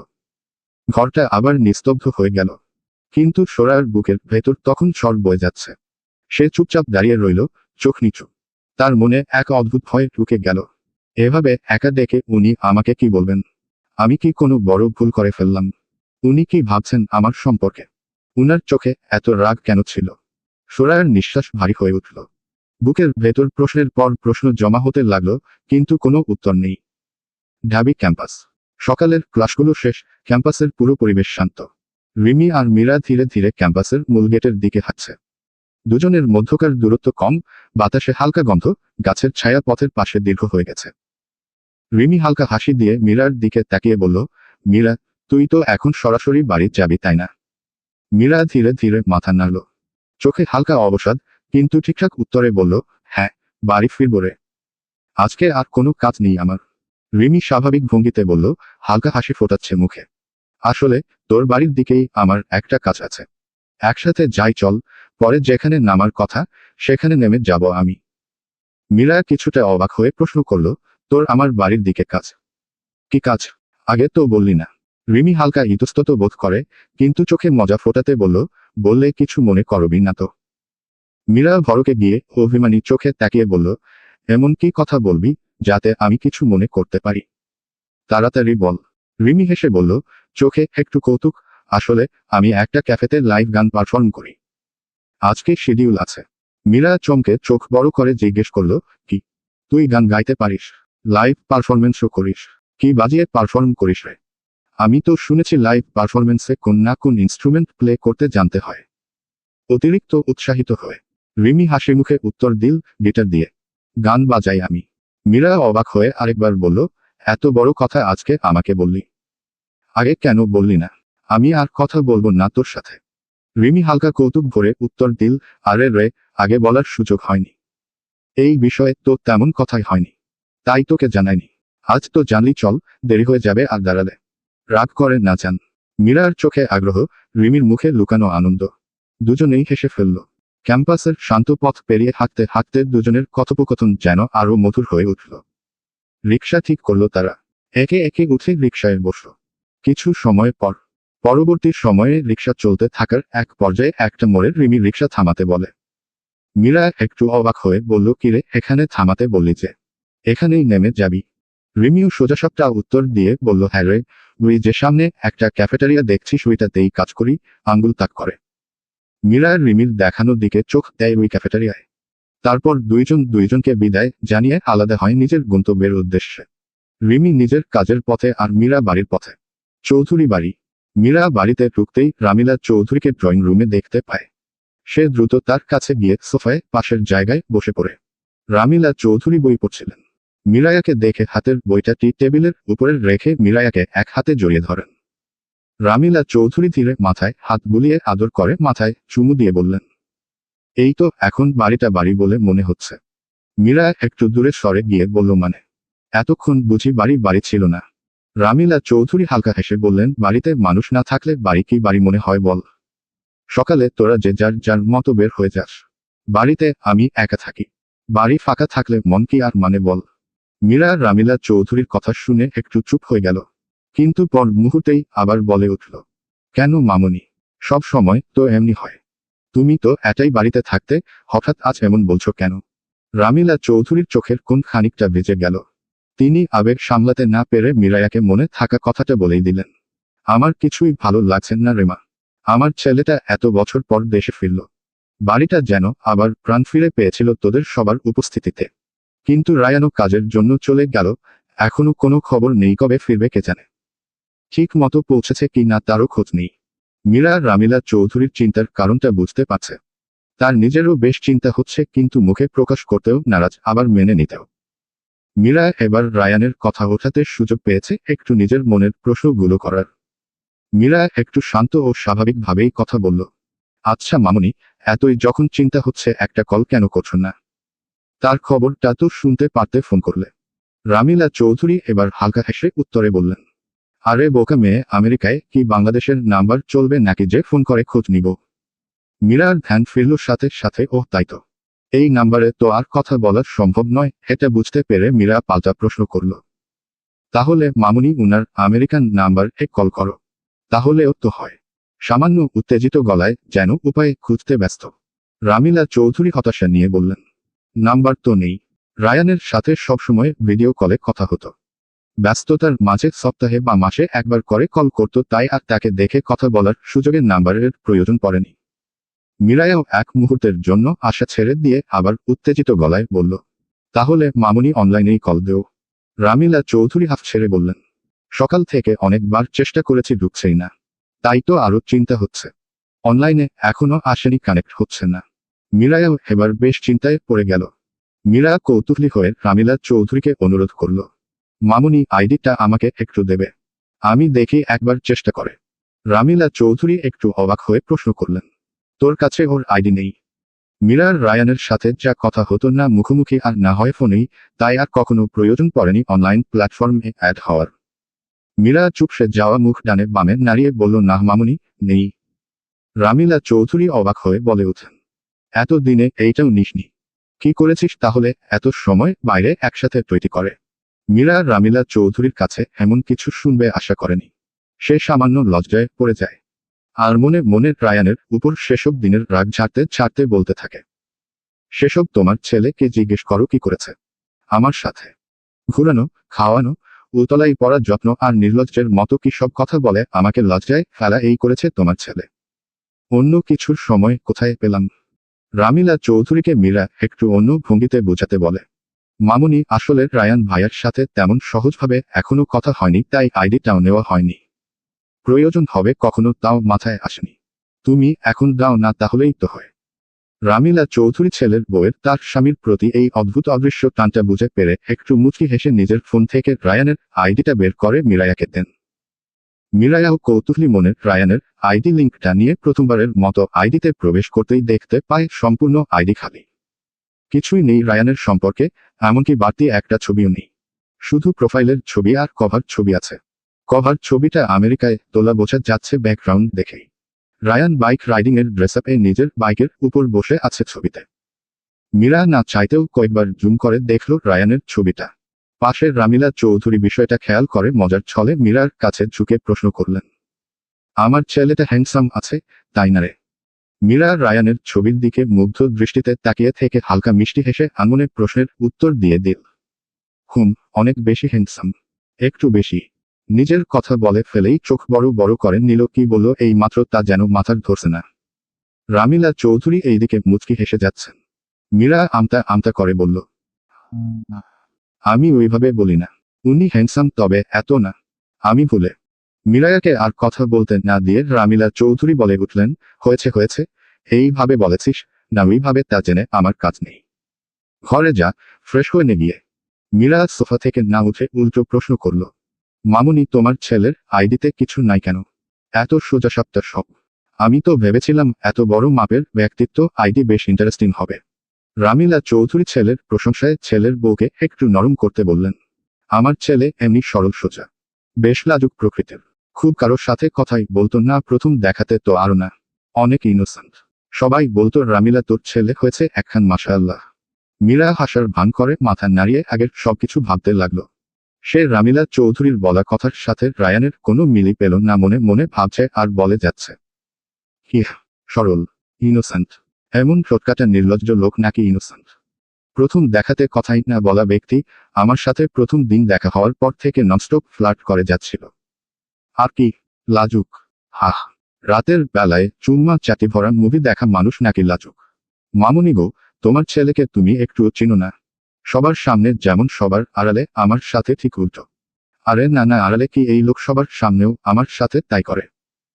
হঠাৎ রাস্তায় কোমর ধরে টানবে একবার, বাইকে হাত জোর করে বুকে নিয়ে রাখবে একবার, আবার রেস্টুরেন্ট পুরোটা বুক করে বলে সে হোটেল বুক করেনি, সেখানে খাট নেই। কি পরিমাণ অসভ্য অশ্লীল একটা লোক! ধুর ছাই। সব আবার মনে পড়ে গেল। রামিলা চৌধুরী মীরার মুখের সামনে তুড়ি বাজিয়ে বললেন, কি রে, কোথায় হারিয়ে গেলি? মীরা হঠাৎ চমকে উঠে। সে বলল, মামুনি আমার কেমন যেন লাগছে, ঘরে যাই, ফ্রেশ হয়ে নেই গিয়ে। এই বলে দ্রুত সিঁড়ি দিয়ে উঠতে লাগলো। রামিলা চৌধুরী পিছন থেকে বললেন, রায়ানের খবর পেলে জানাবি, কিন্তু চেষ্টা করিস যোগাযোগ করার। মীরা উঠতে উঠতে বলল, আচ্ছা মামুনি। তারপর নিজের ঘরে গিয়ে ব্যাগটা ছুঁড়ে ফেলে ফ্রেশ হতে না গিয়ে সোজা বিছানায় ঝাঁপিয়ে পড়ল ফোন নিয়ে। রায়ানের আইডিতে যদিও ঘাটার মতো কিছু নেই, তবু মীরা বারবার রায়ানের আইডিতে গিয়ে প্রোফাইল পিকচার আর কভার পিকচারটা জুম করে দেখছিল। রায়ানের বাইকের উপর ছবিটা দেখে মীরা মুচকি হেসে একটু তাচ্ছিল করে বলে উঠল, ইস, ছেলে মানুষ হয়েও এত সুন্দর হওয়ার দেমাক দেখাচ্ছেন বুঝি কোনো প্রকার যোগাযোগ না করে মিস্টার অশ্লীল। হালকা হেসে মীরা রায়ানের ফ্রেন্ড লিস্টটা দেখল, রুদ্র, রামিলা চৌধুরী আর মাহির ছাড়া আর কেউ নেই। সেটাই স্বাভাবিক, এত সময় কোথায়? এত কম বয়সে একজন সফল ব্যবসায়ী হওয়ার পিছনে অনেক কঠোর পরিশ্রম আছে, সময় নষ্ট করার সময় রায়ানের কাছে কখনোই ছিল না। রায়ানের ফ্রেন্ড লিস্টে বাড়ির মানুষ ছাড়া অন্য কাউকে না দেখে মীরা অবাক হলেও বেশ খুশি হয়। রিমির কথা শোনার পর সে ভাবছিল, সত্যিই তো, কত মেয়েই হয়তো তাকে পছন্দ করে আমেরিকায়। আর এই দিকে আমি বাংলাদেশের সাধারণ বাঙালি মেয়ে। তবে এখন রায়ানের আইডিতে কোনো মেয়ের অস্তিত্ব না দেখে মীরা খুশি মনে রায়ানকে ফ্রেন্ড রিকোয়েস্ট সেন্ড করে নিজের জামাকাপড় নিয়ে ওয়াশরুমে চলে গেল। মীরা ফ্রেশ হয়ে ঘরে এসে ফোনটা হাতে নিয়ে চেক করল, কিন্তু রায়ানের দিক থেকে এখনো তার পাঠানো রিকোয়েস্ট অ্যাকসেপ্ট করি হয়নি। মীরা একটু মুখ ফুলিয়ে বড়বড় করল, নেকামি করে চিঠি লিখে গিয়ে মনে হয় উদ্ধার করে ফেলেছে। এখন যোগাযোগটুকু করার প্রয়োজন বোধ করছে না। ধুর ধুর, আমারই দোষ, বেশি আশা করছি। মীরা ভেজা চুল মুছতে মুছতে আয়নার সামনে গেলে তার মাথায় নিজেকে দেখে অদ্ভুত প্রশ্নরা জেঁকে বসে। কিন্তু তুই কেন আশা করছিস মীরা? তোর এমন কিছু আশা করার ক্ষমতা নেই। তুই অন্য কারো। কেন দুর্বল হচ্ছিস তুই এত? মীরা ততক্ষণাৎ নিজের থেকে চোখ সরিয়ে বুকে হাত চেপে ধরে একটু গভীর নিঃশ্বাস নিয়ে, কি হচ্ছে এসব আমার? আমি কেন এমন হয়ে গেছি? মন কোনো বাধা কেন মানছে না? মীরা শান্ত হতে মাথাতে হালকা উঁচু করে শ্বাস নিতে থাকে। হঠাৎ তার চোখ দেয়াল ঘড়ির দিকে যেতেই সে খেয়াল করল বিকেল 4টা বাজছে। তখনই মাথায় এক ভাবনা এলো, বিকেল হলো, সোরার বাড়ি ফেরার কথা মীরার আগেই, কিন্তু বাড়িতে ফিরে তো একবারও দেখা হয়নি। আর যদি পরেও বাড়িতে আসে, এখনো পর্যন্ত একবারও মীরায়াকে জ্বালাতন করতে তার ঘরে আসেনি কেন? এমন তো কখনো হয় না। মীরা পরিপাটি হয়ে সোজা সোরার ঘরে গেল। কিন্তু সেখানে সোরায়াকে না পেয়ে সোজা নিচে গিয়ে রামিলা চৌধুরীকে প্রশ্ন করল, মামুনি বনুকে দেখছি না কেন? ও তো ওর ঘরেও নেই। রামিলা চৌধুরী একটু ভাবুক মনে বললেন, সোরাকে তো বাড়ি ফিরতে আমি দেখিনি, দুপুর থেকে তো নিতেই ছিলাম, এখনো ফেরেনি হয়তো। মীরা একটু ভয় পেয়ে যায়। সোরা কখনো দেরি করে বাড়ি ফেরে না, কিন্তু আজ এখন পর্যন্ত বাড়িতে আসেনি। মীরা নিজের ফোনে সোরার নাম্বারটা বের করে ডায়াল করতে যাবে, এমন সময় বাড়ির মূল দরজা দিয়ে সোরা অলস ও আনমনা ভঙ্গিতে প্রবেশ করে। ব্যাগটা কোনো রকম অসহায়ের মতো কাঁধে ঝুলছে। মীরার ভয় কাটে সোরায়াকে দেখে, কিন্তু বড় বোনের দায়িত্ব রক্ষার্থে এমন কাজের জন্য তার সোরায়াকে শাসন করা প্রয়োজন, তাই একটু রাগ ভাব করে সোরার সামনে গিয়ে দাঁড়িয়ে চেঁচিয়ে বলল, তুই কি রে? সাহস কি বেশি হয়ে গেছে নাকি? এটা বাড়ি ফেরার কোন সময় হলো? তোর কলেজ ছুটি হওয়ার কথা 12টায়। নিজের ফোনের স্ক্রিনটা অন করে সময় দেখিয়ে বলল, আর এখন বাদে 4টারও বেশি। কোথায় ছিলি? বাড়ির সবাই চিন্তা করবে মাথায় ছিল না? হঠাৎ সোরা মীরায়াকে জড়িয়ে ধরে হাউমাউ করে কাঁদতে শুরু করে। রামিলা চৌধুরীর রান্নাঘর থেকে সোরার কান্না দেখে দৌড়ে আসেন। মীরা হতভম্ব হয়ে ভাবছিল হয়তো সে বলেছে বলে এভাবে কান্না করছে সোরা। মীরার বড্ড আদরের সোরা, কখনো ঝগড়া হিংসা কিছুই দুজনের মাঝে ছিল না। মা বাবার অনুপস্থিতিতে বড় বোন হিসেবে মীরা সোরায়াকে অনেক আদরের বড় করেছে, কখনো বকে নি প্রয়োজন ছাড়া। সোরায়া এই দিকে অনবরত কেঁদে যাচ্ছে। মীরা মূর্তির মতো দাঁড়িয়ে আছে। সে সোরায়ার গায়ে হালকা কাঁপুনি টের পাচ্ছে। সোরা দু হাত দিয়ে শক্ত করে তাকে জড়িয়ে ধরেছে, যেন প্রাণপণে ধরে রাখছে, ছেড়ে দিলে সবকিছু ভেঙে যাবে। মীরা সোরায়াকে সামাল দিতে কাপা গলায় বলল, তুই পাগল, কান্না করিস কেন? আচ্ছা আপু, আর বকবো না। কানে ধরছি, সরি। কানে ধরে সত্যি আর কিছু বলবো না, এরপর থেকে সময় মতো আসিস কেমন? কাদের না লক্ষ্মী মেয়ে। শব্দ করে কান্না করছে সোরা, মুখে আর কোনো শব্দ নেই তার। কখনো চাপা হাহাকার, কখনো ছোট ছোট হাহাকার ভরা শব্দ, কখনো কেবল শ্বাসকষ্টের মতো কেঁপে ওঠা শুধু কান্নার আওয়াজ। রামিলা চৌধুরী আর মীরা দুইজনেই ঘাবড়ে গেছে, কি হলো হঠাৎ? রামিলা চৌধুরী সোরার মাথায় হাত বুলিয়ে সান্ত্বনা দিয়ে বলল, আচ্ছা হয়েছে, আর কাঁদতে হবে না, আমি বকে দেবে মীরাকে। চুপ চুপ, আর কাঁদে না। মীরা আরো খারাপ অনুভব করতে শুরু করল, সত্যি কি সোরা তার বোকার জন্য কাঁদছে? মীরা আবার সোরার উদ্দেশ্যে বলল, সোনা বনু আমার, কাঁদে না আপু, অনেক সরি, আর বলবো না তো প্রমিস। চুপ কর, এবার কান্না থামা প্লিজ। সোজা হো, আমাকে বল তোর কি খারাপ লেগেছে। আমি আর তোকে বকব না বনু। এমন ভাবে কাঁদে না আপু, কষ্ট পাচ্ছি। মীরার চোখেও পানি জলজল করতে লাগলো। নিজের আদরের বোনটা এভাবে কাঁদছে তার মোটেও ভালো লাগছে না। সে একনাগাড়ে সোরার কাছে ক্ষমা চাইছে। রামিলা চৌধুরী অবাক হয়ে দেখছেন দুই বোনের মাঝে কি বলে সামাল দেবেন তা ভেবে পাচ্ছেন না। সোরার হাত দুটো কাঁপছে, শক্ত করে মীরার শরীর জড়িয়ে আছে, যেন একটা শিশু নিজের শান্তির জন্য আঁকড়ে ধরছে মায়ের আঁচল। মীরার চোখে বিস্ময়, বুকের ভেতর ভারী হয়ে যাচ্ছে। সে নিজের হাত সোরার চুলের উপর রেখে আস্তে আস্তে চা পড়াচ্ছে, কিন্তু বুঝতে পারছে শুধু বকা দেওয়ার জন্য এভাবে কাদার মেয়ে সোরা নয়। মীরার মনে অদৃশ্য ভয় ঢুকে পড়ল। সে সোরায়াকে প্রশ্ন করে, বনু সত্যি বল, আমাকে কেউ কিছু বলেছে তোকে? কিছু করেছে কেউ? তাই কান্না করছিস? একবার বল কে কি বলেছে, বাকিটা আমি দেখে নেব। তুই কান্না থামা প্লিজ। সোরায়া মীরায়াকে জড়িয়ে ধরে শান্তি পাচ্ছিল।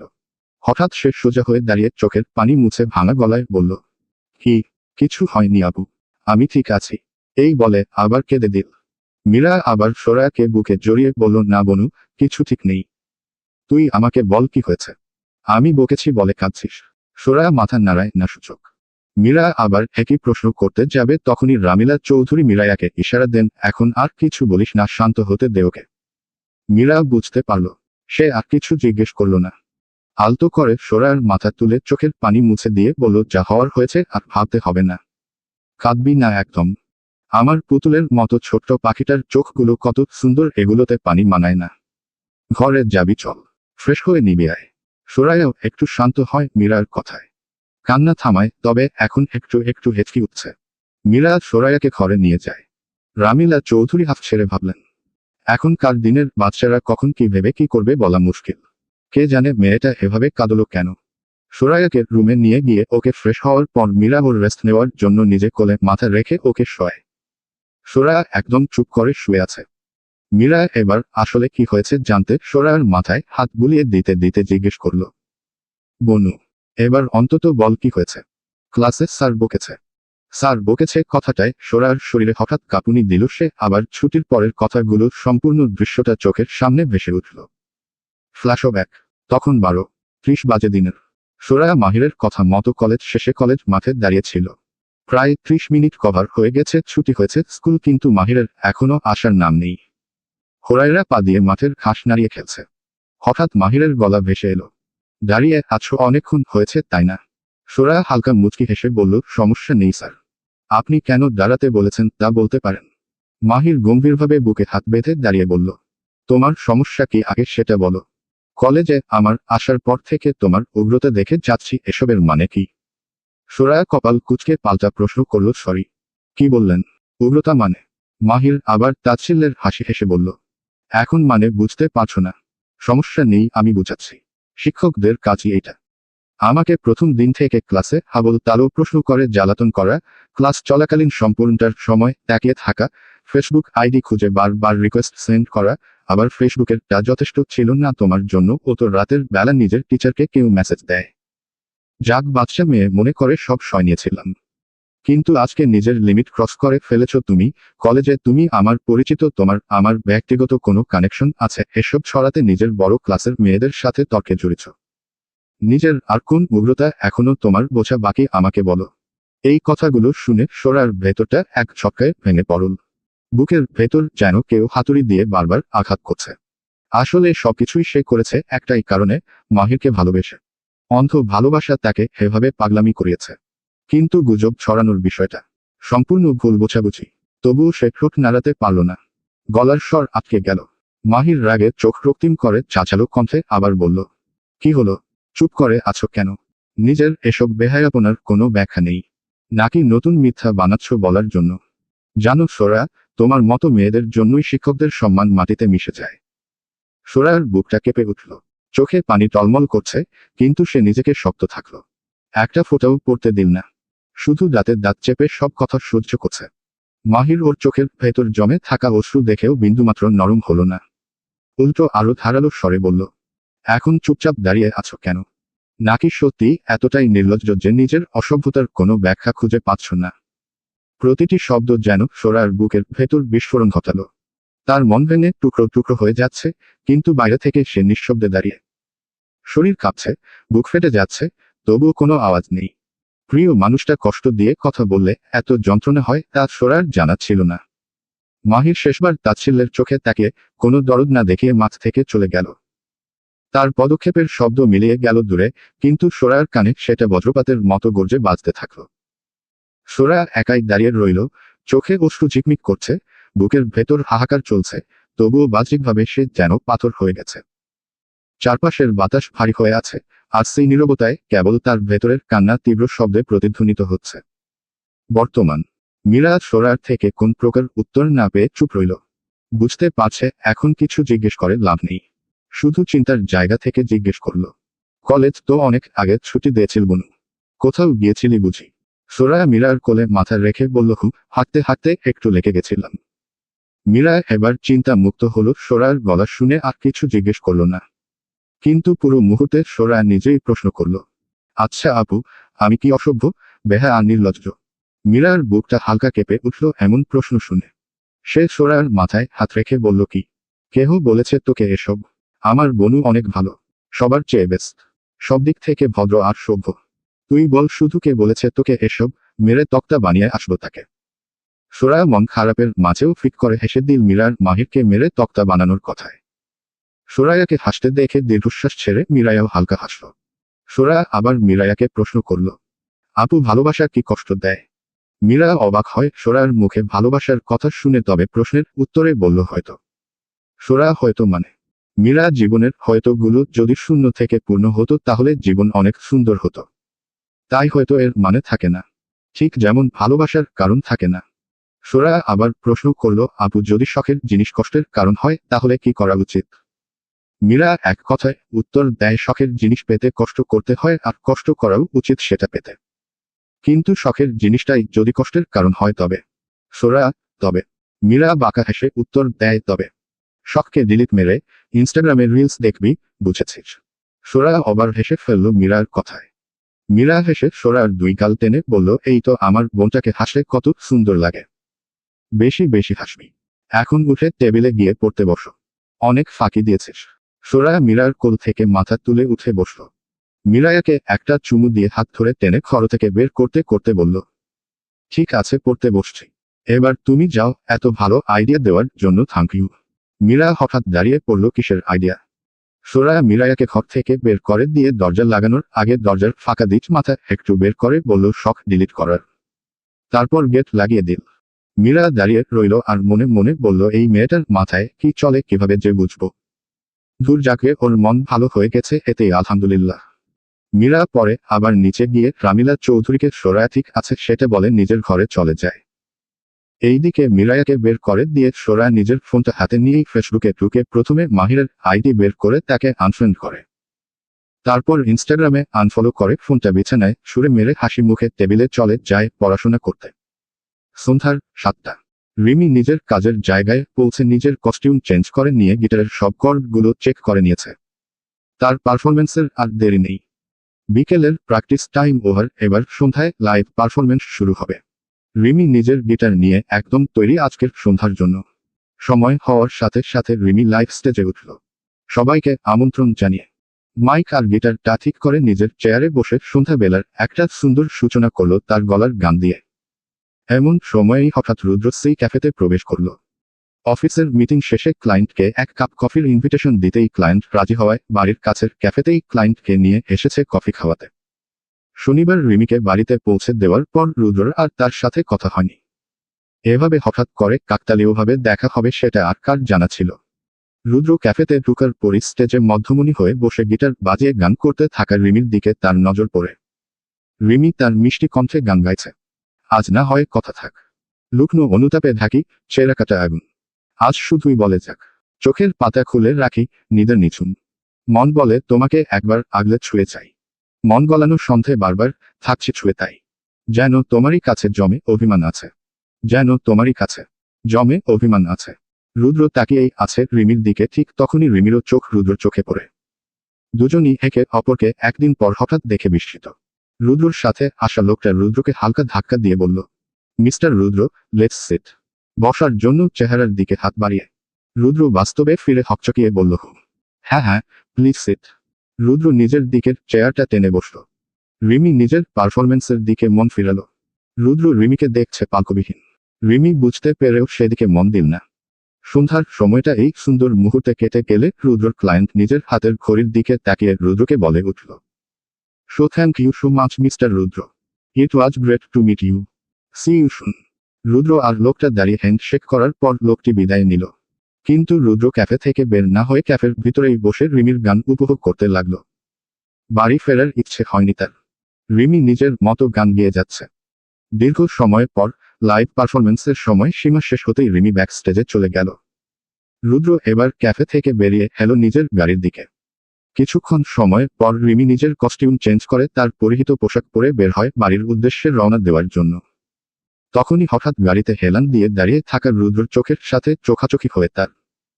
রিমি হালকা হাসি দিয়ে রুদ্রর সামনে এসে দাঁড়ায়। সে ভালোই বুঝতে পারছিল রুদ্র এবার তাকে এই কাজের বিষয়ে প্রশ্ন করবে, তাই রুদ্র কিছু বলার আগেই আগ বাড়িয়ে বলতে শুরু করল, ওয়েট, আপনি কিছু বলার আগে আমি বলছি। আই এম সরি এই ব্যাপারে আগে না জানানোর জন্য। আসলে এটা তেমন কিছু না, শুধু পার্ট টাইম জব। আর রিমিকে তার সম্পূর্ণ কথা শেষ করতে না দিয়েই রৌদ্র তাকে থামিয়ে দিয়ে তার সামনে কয়েকবার হাততালি দিয়ে বলে, গ্রেট পারফরমেন্স। রিমি অবাক চোখে দ্রুত দিকে তাকিয়ে হালকা হাসল। রুদ্র তাই করল। পরবর্তীতে রোদের মুখে বলল, আমার কিছু বলার ছিল না এই ব্যাপারে আপনাকে অ্যাপ্রিসিয়েট করা ছাড়া। তবুও যখন আগবাড়িয়ে সরি বললেন সরি গ্রহণ করলাম। নিজের প্রতিভা কাজে লাগানো খারাপ কিছু না, আর ছোট কাজ বড় কাজ বলতে কিছু নেই কাছাকাছি। রিমি আবারও একটু মুচকি হাসল। তার ধারণার বাইরে ছিল পুরুষ মানুষের এমন রূপ। নিজের বাবা ভাই আর কিছু নোংরা মন মানসিকতার মানুষের জন্য পুরো পুরুষ জাতিকে খারাপ ভাবা মেয়েটা শুধু একটা ছেলের জন্য এখন একটু একটু পুরুষ জাতিকে ভালো ভাবা শুরু করেছে। রিমিকে রুদ্র প্রশ্ন করল, এবার কি বাড়ি যাবেন তো? রিমি মাথা নাড়ালো, আজকের জন্য আমার ছুটি, এবার সোজা বাড়ি যাব। রুদ্র গাড়ির সামনের দরজাটা খুলে দিয়ে বলল, বসুন, আমি ড্রপ করে দেই। রিমি ভদ্রতার খাতিরে বলল, এখন এই কষ্টটুকু করতে হবে না, আপনার বাড়ি খুব সামনে, বাড়ি চলে যান, আমি একা যেতে পারবো। রুদ্র রিমির হাতের ব্যাগটা সাবধানে নিল নিজের হাতে, যেন রিমির হাতে স্পর্শ না হয়। তারপর সেটা গাড়ির ভিতরে রেখে বলল, আপনি একা যেতে পারবেন না তার জন্য ড্রপ করতে চাইনি। আপনি একা পারবেন সেটাতে আমার কোন সন্দেহ নেই। আমি বলেছি আমার নিজের শান্তির জন্য। আমি আপনাকে পৌঁছে দিতে চাই, এবার উঠুন। রিমি অবাক হয়ে কথাগুলো শুনল। এত ভদ্রলোকও এই সমাজে আছে, তার বিশ্বাস হয় না। সত্যি বলতে সমাজে অন্য সবকিছুর ভেরিয়েশনের সংকট দেখা দিতে পারে, কিন্তু মানুষের ভেরিয়েশনে কখনো না। রিমি আর কিছু না বলে চুপচাপ বাড়িতে উঠে বসল। রুদ্র ও ড্রাইভিং সিটে বসে গাড়ির স্টার্ট দিল রিমির বাড়ির উদ্দেশ্যে। আমেরিকা, বেলা 12টা। রায়ান ভোরে বাড়ি ফিরে ঘুমিয়েছিল আর এইমাত্র ঘুম থেকে উঠল। কাজের চাপ এত বেশি ছিল যে শোয়ার আগে ফোনটা সুইচ অফ করে ঘুমিয়েছিল। দেন এখনো বিছানার উপরে শুয়ে আছে। ঘুম ঘুম আধ খোলা চোখ, হাত দিয়ে বিছানার বিভিন্ন জায়গা হাত দিয়ে বেড়াচ্ছে নিজের ফোনটা পেতে। অতপর বালিশের পাশে কোনটা পেয়েই অন করল। ফোন অন করার সাথে সাথে একাদা নোটিফিকেশনের ঝড় উঠল ফোনের স্ক্রিনে। রায়ান হালকা বিরক্ত হয়ে ঘুম ঘুম কণ্ঠে বলল, ধুর শালা। ফোনটা অন করার সাথে সাথে যেন দামামা বাজিয়ে জানান দিচ্ছে, হাজারো কাজ আছে তোর রায়ান। জীবনে কি কখনের যে টাকা টাকা করে এত কাম বাড়াইছিস নিজের? রায়ান ফোনের সব নোটিফিকেশন ক্লিয়ার করতে থাকে, সব অফিসিয়াল কাজের নোটিফিকেশন। রায়ান মুখ বেজার করে বলে উঠল, অসহ্য, এত কাজের নোটিফিকেশন না এসে আমার পিচ্চি বউটার থেকে একটা নোটিফিকেশনও তো আসতে পারে। সব নোটিফিকেশন ক্লিয়ার করার সময় হঠাৎই রায়ান আবছা চোখে একটা নোটিফিকেশন দেখল। A friend request from Mihirin Rahman Miraya. রায়ানের চোখ থেকে হঠাৎ সব ঘুম চলে গেল। তৎক্ষণাৎ রায়ান লাফ দিয়ে শোয়া অবস্থা থেকে বসে পড়ল। হালকা চোখ কচলে আবার ফোনের স্ক্রিনে ভালো করে দেখল যা দেখছে তা সত্যি কিনা। সত্যিই তার বউ তাকে ফ্রেন্ড রিকোয়েস্ট পাঠিয়েছে। রায়ানের ওই মুহূর্তে খুশিতে নাচতে ইচ্ছে করছিল। সে বুকে হাত দিয়ে বিছানায় ঠাস করে পড়ে গিয়ে খুশিতে হেসে হাত পা ছুটতে লাগলো বাতাসে। আর নিজে নিজেকে বলল, তোর বউ তোকে মিস করছে রে রায়ান, এই খুশি তুই কই রাখবি। আল্লাহ শুক্রিয়া, অনেক অনেক শুক্রিয়া। মাথা মোটা, বউটা চিন্তা করছে আর তুই ক্লান্ত হয়ে ঘুমাচ্ছিলি, এটা কোনো কাজ করলি তুই? এই বলে নিজের মাথায় একটা চাটি মারল। রায়ান মিরার ফ্রেন্ড রিকোয়েস্ট অ্যাকসেপ্ট করতে যাবে তার আগেই তার মাথায় তার বউকে হালকা জ্বালানোর জন্য দুষ্টু বুদ্ধি মাথায় এলো। রায়ান নিজের আমেরিকান নাম্বার দিয়ে মিরায়াকে একবার কল করবে ভাবল। যাই ভাবা সেই কাজ। অন্যদিকে বাংলাদেশ মিরা নিজের ঘরে চুল আঁচলে বেশি গাচ্ছে আয়নার সামনে দাঁড়িয়ে। মুখটা বেজার রায়ানকে পাঠানো ফ্রেন্ড রিকোয়েস্ট এখনো অ্যাকসেপ্ট হয়নি। সম্পূর্ণ সময়টাতে কতবার যে চেক করেছে তা বলা মুশকিল। মীরা আয়নার সামনে দাঁড়িয়ে রাগের সুরেই বলল, সমস্যা নেই, যত ভাব নেওয়ার নিন। বাংলাদেশ ফিরুন একবার, তারপর বুঝাবো ভাব কাকে বলে, কত প্রকার ও কি কি। হঠাৎ ফোনটা বেজে উঠল মীরার। মীরা চুলের আগাতে ছুটি বেঁধে ফোনটা বিছানা থেকে তুলে সামনে নিতেই দেখল একটা অদ্ভুত নাম্বার।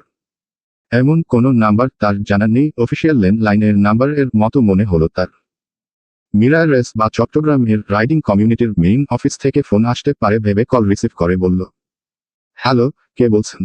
রায়ান 2 দিন পর মীরার আওয়াজ শুনে বিছানায় শান্তিতে গা এলে দিয়ে আবেশে তার আসল পরিচয় বলল, তোমার বিলাভড হাজবেন্ড। মীরা অবাক হয়ে বলল, মানে? রায়ান মীরার বয়সে ছোট হওয়ার মজা নিতে হেয়ালি করে বলল, বাচ্চা মানুষ এত মানে জানতে হবে না। মীরা এবার রেগে গেল। সেও একই হেয়ালির সুরে বলল, হ্যাঁ ঠিক বলেছেন, এমনিতেও আমার বুড়ো মানুষে ইন্টারেস্ট নেই। এই বলে ফোনটা কেটে দেয় মীরা। রায়ান খপ করে বিছানায় সোজা হয়ে বসে একাই বলল, কি উইচেমরি বুড়ো তে ইন্টারেস্ট নেই মানে? আমি কি বুড়ো নাকি? মীরার মাথায় চিন্তা ঘুরছে, কে হতে পারে এমন মজা, কে করবে তার সাথে। কিন্তু পরিচিত কেউ করছে সেটা নিশ্চিত, কারণ মীরায়াকে কেউ প্রেমের প্রস্তাব দিলে বা মেসেজ দিলে মীরা সোজাসুজি বলতো আমি বিবাহিত। কথা সত্য হলেও এটার জন্য সবাই তার মজা উড়াত। মীরা মনে মনে ভাবল কেউ ইচ্ছে করে তার সাথে মজা করছে। মীরাও কম যায় না, বয়স কমের মজা উড়ানোর শোধ বয়স বেশি হওয়ার জন্য নিল। মীরার এমন উত্তর দিতে পেরে বেশ খুশি। হঠাৎ ফোনটা আবার বাজলো, একই নাম্বার থেকে কল এসেছে। মীরা এবার একটু মজার কুটিল হাসি নিয়ে ফোনটা রিসিভ করল। অপর পাশ থেকে রায়ান বলল, হেই মিস, দুঃখিত মজা করার জন্য। আপনার সাথে বন্ধুত্ব করতে চাই, আমার এই কল ফ্রেন্ড রিকোয়েস্টটা কি অ্যাকসেপ্ট করা যাবে? মীরা নিজের এক ডায়লগ রিপিট করলো হালকা মিটিমিটি হেসে। জি না, করা যাবে না, আমি বিবাহিত। রায়ান মীরার বিবাহিত হওয়ার কথাটা ওকে বলতে শুনে ঠোঁট কামড়ে হেসে বলল, কোনো সমস্যা নেই, আমিও বিবাহিত। মীরার হাসি এবার উড়ে গেলে মীরা বিরক্তি নিয়ে ফোনের দিকে একবার তাকিয়ে বিড়বিড় করল, এই হারামজাদা আবার কোন মেয়ের বর পর নারীর সাথে বন্ধুত্ব করতে চায়? রায়ান মীরার বিড়বিড় করা কথা শুনতে পেয়ে হা হয়ে রইল। রায়ান মনে মনে শালার জীবনে এক বিয়ে করে এখনো বউয়ের সাথে কিছুই করতে পারলাম না, এর আগেই গালি শোনা লাগলো আমার বালের জীবন। মীরা এবার সিরিয়াসলি বলল, আরে কে মজা করছেন এত রাতে ফোন দিয়ে? এসব মজা আমার একদম পছন্দ না শালা -420। ফোন রাখেন। বউয়ের মুখে এসব শুনে রায়ান সাথে সাথে ফোন রেখে দেয়। হতাশায় শ্বাস ফেলে রায়ান বলল, নিজের বউরে পরকীয়ার প্রস্তাব দিলাম, তাতেই আমি 420 হয়ে গেছি। আর কি শোনা বাকি আছে? ভাবতো এমন নিল মনে হয় বিবাহিত হয়ে বরকে খুব মনে রাখছে। হাফ নাম মনে রেখে আমি বিবাহিত ভোজন শুনায়, তাও আবার নিজের বরকেই। কি কপাল আমার! চলবে।